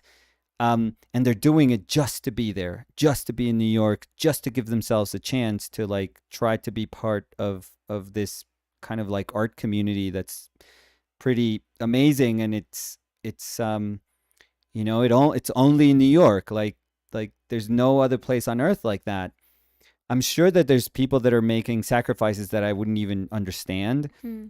But I wasn't willing to be so imbalanced in my life. Like that would have made no purpose then, and it would make no purpose now to make such a big sacrifice for nothing, or for what I consider like nothing. So my sacrifice was just in the sense that I adored painting and I couldn't paint, Hmm. and I just couldn't paint. I didn't have the time to paint. I didn't have like the space to paint or the money to feel comfortable, to know that I was painting and working on my things. No, I couldn't. So it was a very, very, very tough decision, but I think in the end it proved to be obviously the right decision. So anything that led me to Danny, I think No, has that's so proven to sweet. be the right decisions in my life. For me too. Even if they were weird or wrong, even if they were painful, let's say, or difficult. Mm-hmm. I think anything that led me to the person that could finally meet you, I think that was the whole point of my life up until that point. I know that's so I sweet. think so. I think so. I'm No. laying it thick. I'm laying it thick. I'm No, hoping and that if I'm saying nice things, Liverpool wins. so regarding that, if you wanna skip, because I know that when it's very emotional, Yeah, you I get don't. Yeah, I'll say something stupid. yeah. So Yes. Tom was saying was saying Was saying sexting? no Oh, that asshole. Tom, it's not the place. I told you. saying I just Buy me dinner my- first. God damn it. Tom was saying score prediction for the Reds tonight. No Darwin, silly boy. I He know. was so Yeah. dumb. Tom, you could have just texted me that. No reason to sext me that. So, So as you answer, I'm gonna order very quickly my ajiaco okay. because it's gonna take more than an hour. Oh, okay. Yeah, and it's So- like we should do like half an hour more. I'm It not is gonna finish. One. Yeah, I'm not gonna finish in an hour, but we should do like half an hour more. Yeah. No, don't worry. I'm Um, just very antohated. Oh, that's a word that Tom understands. No, you're making it like Yeah, that's actually weird. weird and no. Well, it was Tom. Tom started it. Yeah. Uh, So what was the question? I forgot. Oh, and score for today? Tom said, "I'm so sorry. Oh my God, me and my big mouth." So I don't know where Tom is going with that again, but Yeah. What is he insinuating with his big mouth? oh, go ahead. Ah, it's so nasty. So for today, I almost don't want to because I always feel like if I say something, I'll jinx it. So we could say what Samus. Oh, he said two. Oh, yeah. So my son is like weirdly. So he wanted like a Liverpool. Well, it was my shirt originally, and what I didn't anticipate is that I now grow in terms of width. I stopped growing in terms of height when I was like 16 or 15, maybe, No, but also to and be now I honest. grow, in terms of width. No, but I So- have to be honest because that shirt is very slim. Yeah. Because I'm sorry, I'm gonna come clean. I tried it on What the hell? after you did, but I tried it on, Yeah. and I have a very narrow back, Yes. Very. and it fit me. And Samu has I think the width of his back is Oh, very it's like similar my to wrist. mine. Yeah. Or yeah, I mean he also has a very very narrow back. Yeah. He's And the- very thin. Yeah, but the like the hem of the shirt, so where your shoulders should be, Yeah. hits him perfectly. I know. So I think it's a very, very, very slim It's meant for shirt. like young people nowadays. It's clearly not for my Or generation maybe it was of meant men. for me. Or maybe it's meant for you, but please don't touch it. No, because Uh, now it's Samu. So now yeah, so he took my shirt because Yeah. I obviously can't wear it, which is painful. My Luchito shirt. Mm-hmm. But for his birthday, he wanted a Man United shirt.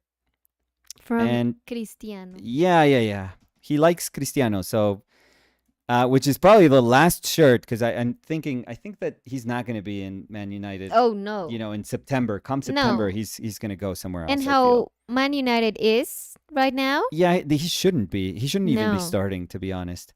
I don't know. I think he starts today. There's no way. Anyways, so I am a Liverpool fan. My son is a United fan, but he has conflicts, and he says that they're gonna finish either 2-1 or 2-2.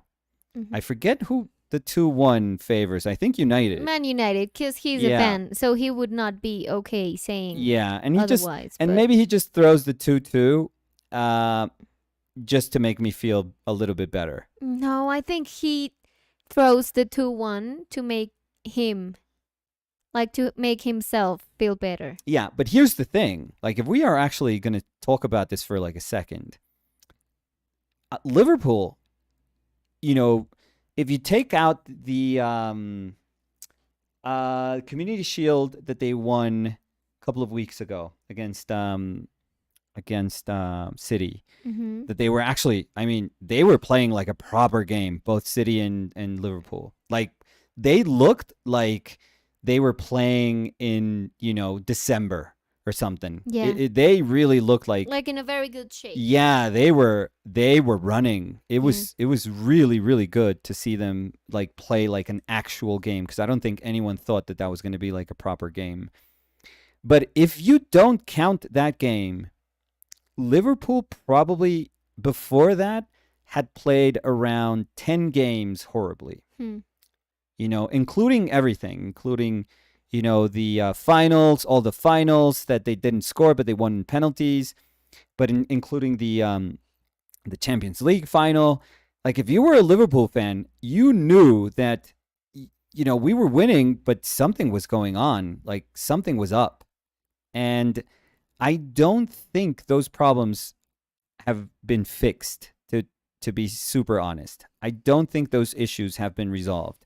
So much so that we lose a player like Thiago, and it's like we can't play. Yeah. Like, we do not know how to play. Starts to crumble. Yeah. Yeah, and teams already know how to play us, and I would be surprised if United plays openly today. I would think it would be ridiculous for them to play open today, like open football, because if they do, they're going to lose like crazy. They're going to lose 3-0. And they're going to play horribly, and they're going to be embarrassed. And I think right now what they want, I don't think they're going to play to win, but I think they just want to play like a solid game, like solid. Like, do nothing, don't do anything I stupid. think they need to, because everyone's just like just play a solid game. Almost like if it's 0-0, they would be like, yes, that was our game. Like, that was the plan. We just want it to be like, there will be a day that we want to play better. But for right now, we just wanted to play solid defensively, and that's it. And so I think they could do that, and I think Liverpool is at a weird place where they're having a hard time scoring. Like, last week, Luchito scored, like, that's a proper goal. That's a baller goal. Like, that is, but that's out of the ordinary. The thing is, they're not scoring, like they're not playing so that they can score in the ways that the Liverpool that is super dominant would score. But that comes from like open play, and I really don't think that United is going to be that dumb to let them play like that. If they are that, if they do have that lack of discipline, if they can't even, put that performance on, like just to play solid football, then I don't know what to tell you. Then they're in a very tough spot. They're in a very bad place. And maybe that's what we're going to see today, how bad that place is. But I don't think so. I really don't think so. So, um, so I'm between a 0-0 or a 3-0 win by Liverpool. But I'm going to say something harsh here. I think that both teams are not having a great year. Oh, they're And not in their best shape no, not even by close. any means. Yeah. So So I think it's a 0-0. really, I think I think United is going to play like they were They're very embarrassed. They were very, very embarrassed last week, like ridiculously embarrassed. And I think like players, even though they don't have to care, they care. Like if their ego is bruised, they care. yeah. And I think they just felt stupid last week. So I do think they're gonna play differently today. They are. They really, really are. Um, I don't know, but that's the thing. I think Liverpool are the same way. I think Liverpool is not happy with anything. You know, I think maybe it's gonna go 1-0, as you say. I like how that sounds. I Nil? always Yeah, go yeah. 1-0. No, you look like a So 1-0. proper pundit if you say nil. But I think maybe it's gonna be 2-1, winning, of course, Liverpool.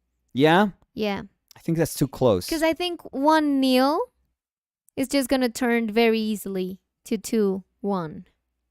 Yeah, that's the thing. My thinking is that if Liverpool scores first, It could be like a 4-0. they either Or- say or we lose 1-0 or we try to, but they're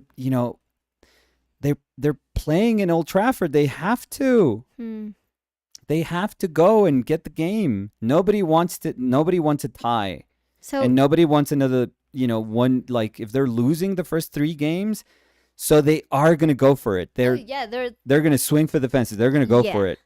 And if they go for it, and if Liverpool is like well positioned, oh my God, it's going to be like the easiest thing ever to score, or at least you would think. But that's what I'm thinking. It's either going to be Liverpool win easily, or I think it's going to be just like one of those horrible matches that you go like, oh my God, this was just ugly ass football, but it's the type of game that they had to play. Like they realized this is not about pretty today. It's just about not losing. And that's all that matters, not losing today. So that's my, so yeah, I'm going to stop. I'm going to not go with my heart, and I'm going to go with my head, which is not great sometimes because who knows what the hell happens in football. But I'm going to say it's a 0-0 game. We'll see. And both teams are going to be very worried still. Although City just tied yesterday. So Liverpool are also thinking, okay, this is like, if we have one chance, they gifted us this chance. We got to take it. The hard part is that I think that both Liverpool, because of what you said of City, and Man United, they both are gonna play like till death. They should. But But it's United. knowing the shortcomings of both teams Mm-hmm. in the last performances, Yeah. I don't know if that's gonna end up being more of a display of the terrible performance. I don't know if that sounds too harsh, but I think that could happen. Like if they lose their mind feeling that they have to win, it could end up being terrible. as you were saying. Yeah, if they open So they're like just trying to play to their best, but they're not at their best. And that, like, mixing that could be just terrible because it would just showcase all the things that are wrong in this season for both teams. I'm sorry, I know I'm being cruel. It's Oh no, there's but not a single United fan that does not know exactly what's going on with oh, their team. and Liverpool too. Oh yeah, and I think if you are a Liverpool fan, like a real fan, you know that this is worrisome. Like there's things that weren't dealt with, I think, in Liverpool, um, that are future plans with like Bellingham. There are future plans to try to make that midfield a little bit better because they're all getting older, all of them. But right now, like we don't have answers, and so much that if one of the players that we have that we think is like absolutely indispensable for our game gets injured, and the problem with Thiago is that he gets injured. I don't know when was the last time he played like 3 straight matches. Hmm. I have no idea, but he's a genius because he's incredible. But what if he gets injured every 2 games, then what's the point? Like that's just I don't know. It just doesn't fix anything. So oof, I don't know. I'm gonna go 0-0. So Thom was saying Mm-hmm. team news has been released and Elliot and Bobby are playing. Yeah. He I think Klopp said that Bobby was good. Yeah. I don't know if he's going to play the whole match. I think he's eventually going to be subbed by he's going to get subbed for Carvalho. But maybe a good 60 minutes from Bobby. Maybe, hopefully. And Harvey, even though I thought everyone was praising him last game, I don't know. I saw something No. different. I thought he was out of position many times. Yeah, we thought he was like all over the place. Yeah, he has to cover so much ground. Yeah, but not all over the place in a good way. Yeah. But it like in a desperate way. So he was doing like half of the job he had to do. Yeah, half space. He has to fill what now is called the half spaces, which is crazy in football. But yeah, I don't know. I hope he does. Like, I think that kid plays like crazy. He clearly is like a good footballer. But if I would have a team, like if it was my choice for a team, he wouldn't start. He would just be like an amazing sub. Particularly if you're like winning a game and you can just you know that you can play freely. Oh, that dude is amazing. I don't know. Deep down, I wish he could have played Carvalho like Klopp, but I know he likes Bobby too much for that to happen. But I kind of wish he could have just played like almost like no midfield, like all attacking midfield, and almost like City. He would play like City, that you can't mark them because you don't know where the goal is going to come from. So do you want to know the starting 11? I'm guessing it's there's no surprises. I feel, although midfield was going to be a surprise too, because I don't know if oh no, because if he's playing Harvey and he's playing no, so I'm sure he's playing Hendo. I don't think he's going to start Milner. Yeah, Millie. he is. He is. Yeah, so it's Oh. Allison, of course. Yeah. Trent, of Yeah. course. Gomez. Yeah, that I knew. Yeah, they Van Dijk. they had spoken about that. Yeah, so Virgil, Yeah, Joe Virgilio. has to play a killer game. Robertson, Yeah. Hendo, Milner, Oh, so they're both playing. Yeah, that's what I thought. That's what I was going to say. Elliot, Diaz, Salah, and Bobby. Okay, so that's what I was going to say. I think that this is one of those rare moments that he's going to play both Milner and Henderson, which is funny because I think that if you add both their ages, I think it is 300 years old. They're both 300 years old. Who? I'm kidding. Henderson and Milner. Nicolas. Yeah, no, I'm they're kidding. not I'm that kidding, but old. they're old. No. For footballers, they're old. Well, yes, but I mean, you were talking about I mean, I'm older. Cristiano. I'm older than but he's a freak. Come on. Yeah, but I mean, Hendo is 32. That's so old. No. Yeah, he looks older. He runs older. He already feels. I think it's so funny because when you see him run, it's like that. It's like somebody who already knows that they're running slower than they used to. Well,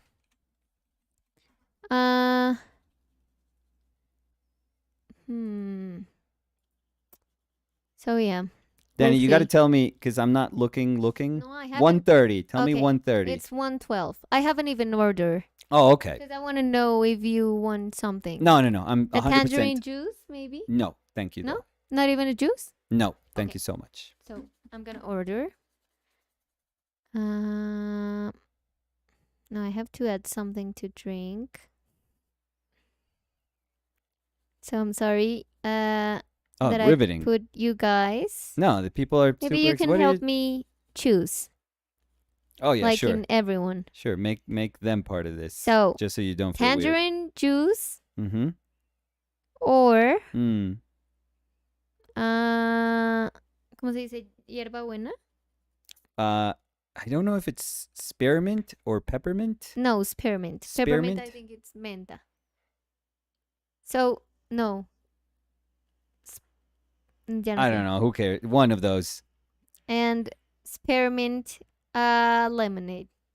I think no one's gonna answer, but Maybe be waiting maybe here. Tom. He's been trying really hard to compliment you today. So.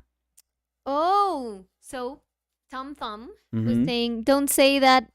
No, don't say that's old, Nicolas. I'm 30 on the 31st of August. So, Stop it. Tom Thumb, your birthday is the I same share day a as birthday with Nicolas' Tom? birthday with Tom Thumb.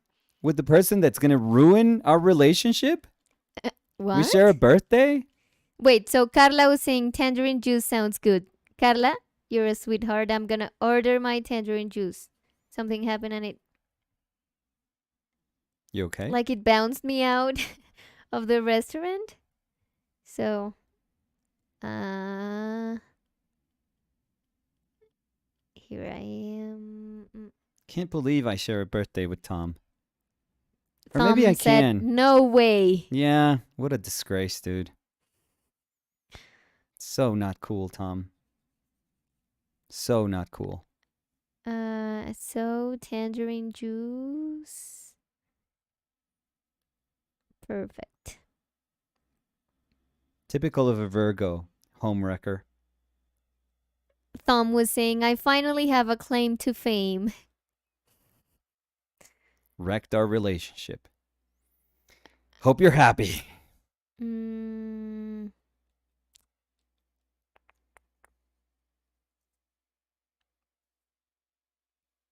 So perfect. Who's perfect, Tom? No, my lunch. So, Cody Winnicky was saying, "Had to step out for a while. Glad to come back and hear some football talk." Oh, come on. Of Today? course. Impossible not to talk about it today.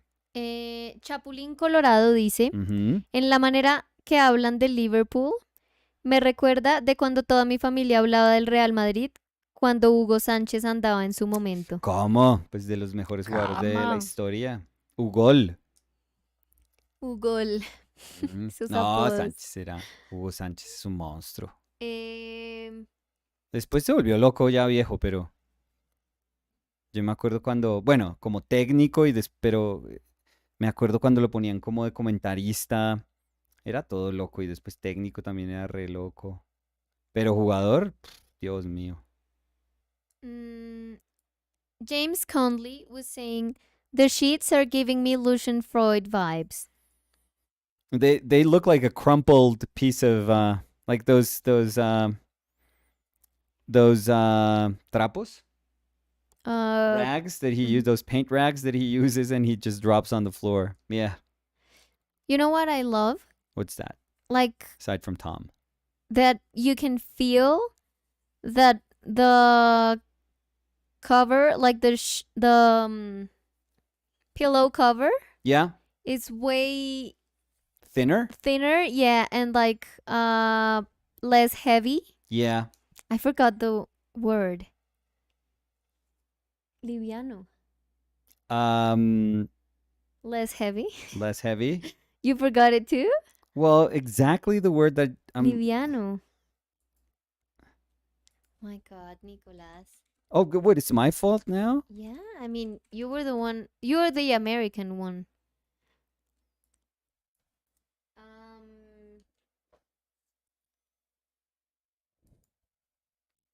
lightweight. Well, light. So it feels very lightweight, Mm-hmm. while you can feel like the fluffiness of the Yeah. cover. Yeah. I love that. Thank you. You're welcome. Yeah, Cody was saying lighter. I know. It's one of those words that, trust me, we both know, and it just disappears from our brain. Carla was saying, I can feel the squishiest of the pillow. Yeah. Juan David, perdón, Ruiz Ujú. Borbón, Ujú. dice, me Su merced. despido que voy a almorzar. Vaya, Juan Buena David. sesión como siempre. Chao. Muy amable, gracias. Chao, Juan David. Que disfrute el almuerzo, Juan David. So I'm gonna go back to where I was in the comments. Okay. Um, Before the Liverpool talk. yes. Okay. So Greener Man was saying, Okay. estaba diciendo, Okay. okay, okay, Okay. Okay. Hola chicos.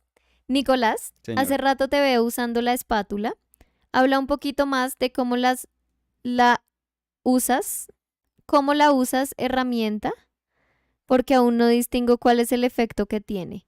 Creo que eso era cuando estabas haciendo Sí. la parte de la izquierda de la almohada. Sí, Si no recuerdo mal. No, pero la he estado usando en unos pedacitos también por ahí. Ujú. Entonces, ¿cómo se llama la persona? Discúlpame. Greener Man. Entonces, hombre verde. Hombre aún más verde. Mi primito diría que ese es el nombre de Hulk. Ah, muy bien. Ujú.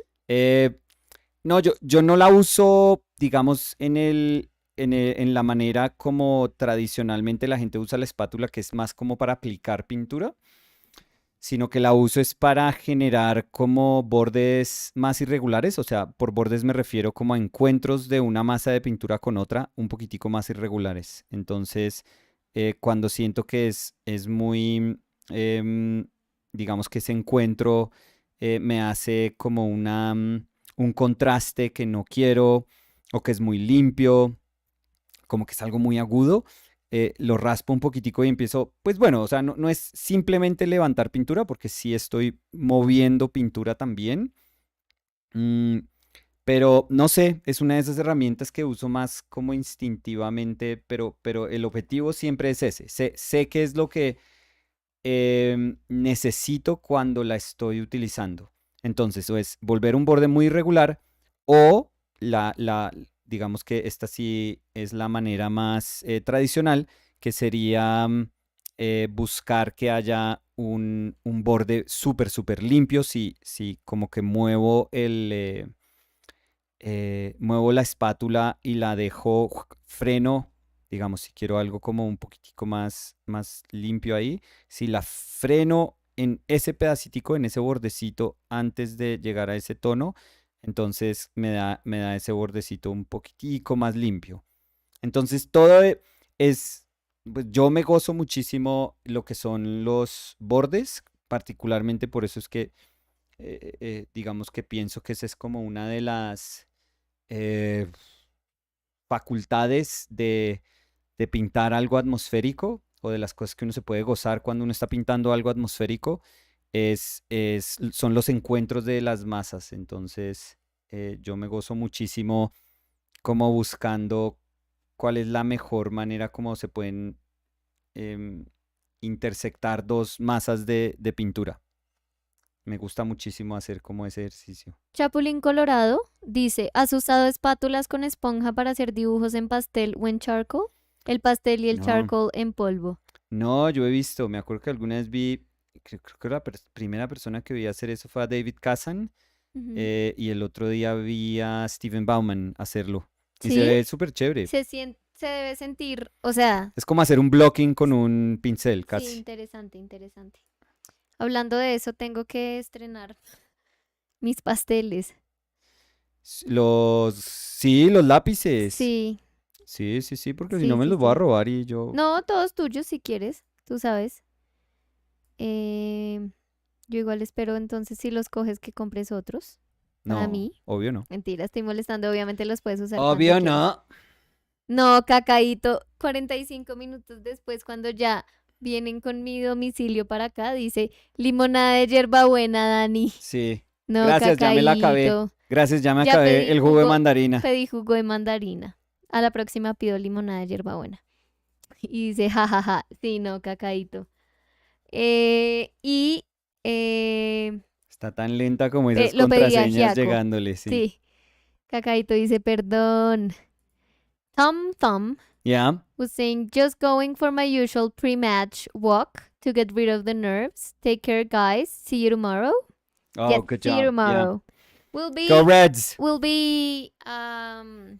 finishing the live stream in 7 minutes. Yes. So yeah. R2112 was saying, sorry to interrupt you beautiful humans, but I hope you're wearing your lucky Liverpool underpants because the game's about to start in 40 minutes. We know, we Enjoy. know, we And a know. heart emoji. Yes. We know. That's may have been part of the reason that this was an early stream. So May. may It was. may have influenced the time a It little was. bit. Margo Delgado dice, hola, me gusta mucho cómo está quedando el cuadro. Muchas gracias, Marco. La luz me recuerda a la de los interiores de Antonio López. Uy, no me Ush. eches esas flores. ¿Qué Margo. tal? O sea, es como las mejores flores. Mhm. Kitty was saying hello. Hey, Kitty. Hello, hello. Let's see. You're the one that says hello, hello. Hello, hello. Yeah? Yeah, sometimes you say it. Really? Yeah, hello, I haven't hello. noticed. Hello, hello.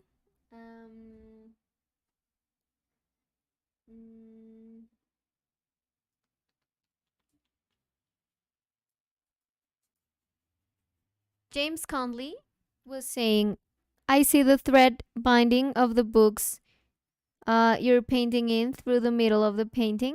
Yeah, I'm going through Will- them right now. Yeah. Will that leave blank spots in your painting, or do you remove the paper from the book before finishing? Oh, so it's already removed. It's already Yes. unbound. So Mhm. Let's see. Gil was saying, hi guys, I'm a little late today. But I just want to say that I love the conversation you guys had about self-doubt, pushing through, and power of Michael Taylor. Ha ha ha. yeah, the blessing / curse.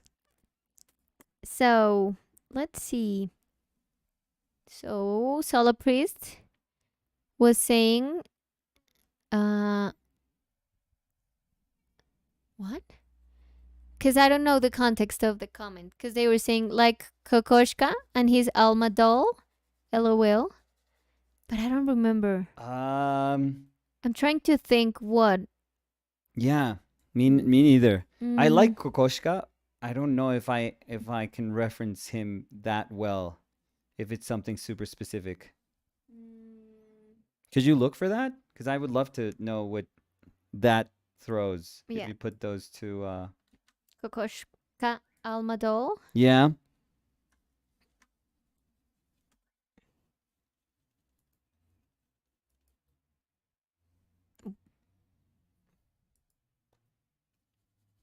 It says, I found an article that says, the creepy tale of an artist who ordered then decapitated a doll. Oh. Oh no.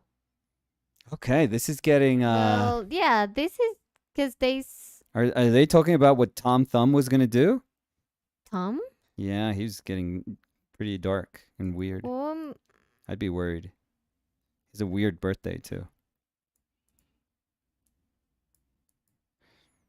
So what? What is it? No, this is. He got I'm a sorry, doll. Kokoschka, but you were lame because Did it he was- sleep with the doll? no, they made a doll that looked like their ex. Okay, that's you could stop right So there. yeah, so that's just dumb, Kokoschka. You're dumb. Well, was it X or was he a widow? No, Was it like super ex. It says painful ex. or something like again, that? they- Which is, I mean, they it's a took the weird head way to off. handle your pain, but I don't know. It just sounds like and did he sleep with that doll? I don't know. Maybe. I don't know. That sounds. That is freaky, Kokoschka.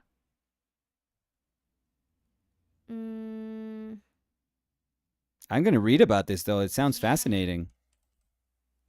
Because my first reaction is that if that's like the resentfulness in them, Yeah. it's not cool No, I mean that's at weird. all. Yeah, that's all, obviously going to be weird. But if it's pain and that like that Black Mirror episode, do you remember that she orders the her late husband? But that was different because she ordered that to remember him, not to hurt him. I know, Because I think that this is but she was ordering. broken. Yeah, you but know. this is ordering something that looks like someone you know to hurt it. Oh, was that why the decapitation and is that it? So it's not like okay, no, I it's don't it's know, too this is- weird. yeah. Yeah, Mm, but I so want to know about this though.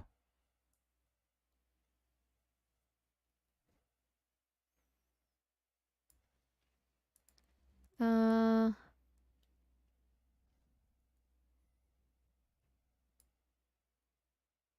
okay, no. So, Like serial killer weird? Sounds weird. well, very, very weird, yeah. So, not something I will address. Weird, if I Okay. if I could phrase it I out. gotta learn what the hell this is.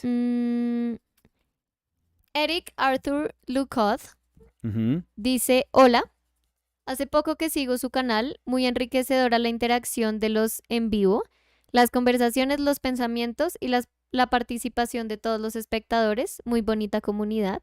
Qué Ay, amable. muchísimas gracias, Eric, y bienvenido siempre a nuestras transmisiones. Sí. Fabio Alonso Castrillón dice saludos para ustedes, qué trabajo tan espectacular. Don Fabio. Hola Fabio Alonso, ¿qué tal? Rupert S. was saying hello from South Africa. Such a beautiful painting. I love the soft colors in the pillow covers. Oh, thank you.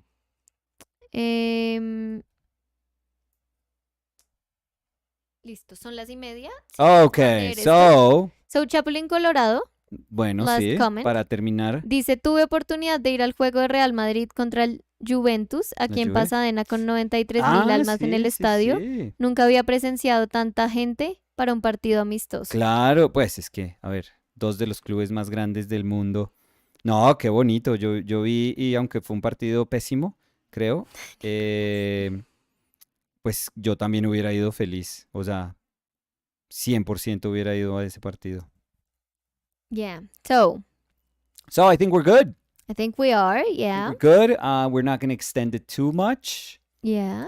We're just going to say, Let's go Liverpool. yeah, let's go Go- Reds. yeah. Go Reds. I think it's going to be tough. Tough game today.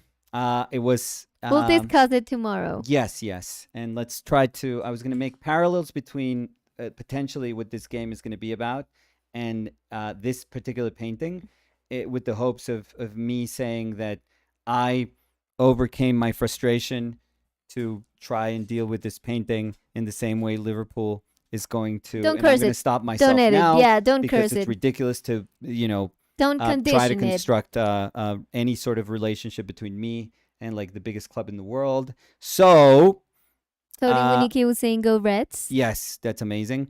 So I'm gonna leave it at this. I'm gonna leave it like this. The rest of the painting, I don't know if I'm gonna do it live. Maybe tomorrow we finish it off, but because we still have to do hands, and then it kind of slowly dissolves to the bottom. The bottom Mhm. cannot have like the same treatment here because Hmm. this is like busy, busy. The highest moment of contrast is here. The Mhm. expression is here, and then it just needs to slowly die down. Hmm. That's the painting that I wanted to paint since the That you beginning. So envision, yeah. that's what we're gonna do to finish it off. But maybe we can finish it tomorrow. We'll Okay, see. If we'll not, we're see. gonna be starting something new. And the thing is, well, I'm doing a workshop Wednesday, Thursday, and Friday, but that's in the mornings. So if I'm not exhausted, which I probably am, but if I'm not exhausted, I'll see if we can paint just so that I can kind of loosen up after the workshop those days. But we'll see. I mean, We'll see. We'll see. again, the best Oh, way yeah. to know. What's the best way to know? Ring the Please. bell. Go Ring the Reds. bell, Goodbye. subscribe. See you tomorrow. Yeah. Bye. There's our webpage. There's our It's Instagram. anything. It Check doesn't them matter out if Liverpool and wins. Go Reds. Click Bye, anything. everyone. Bye. Bye.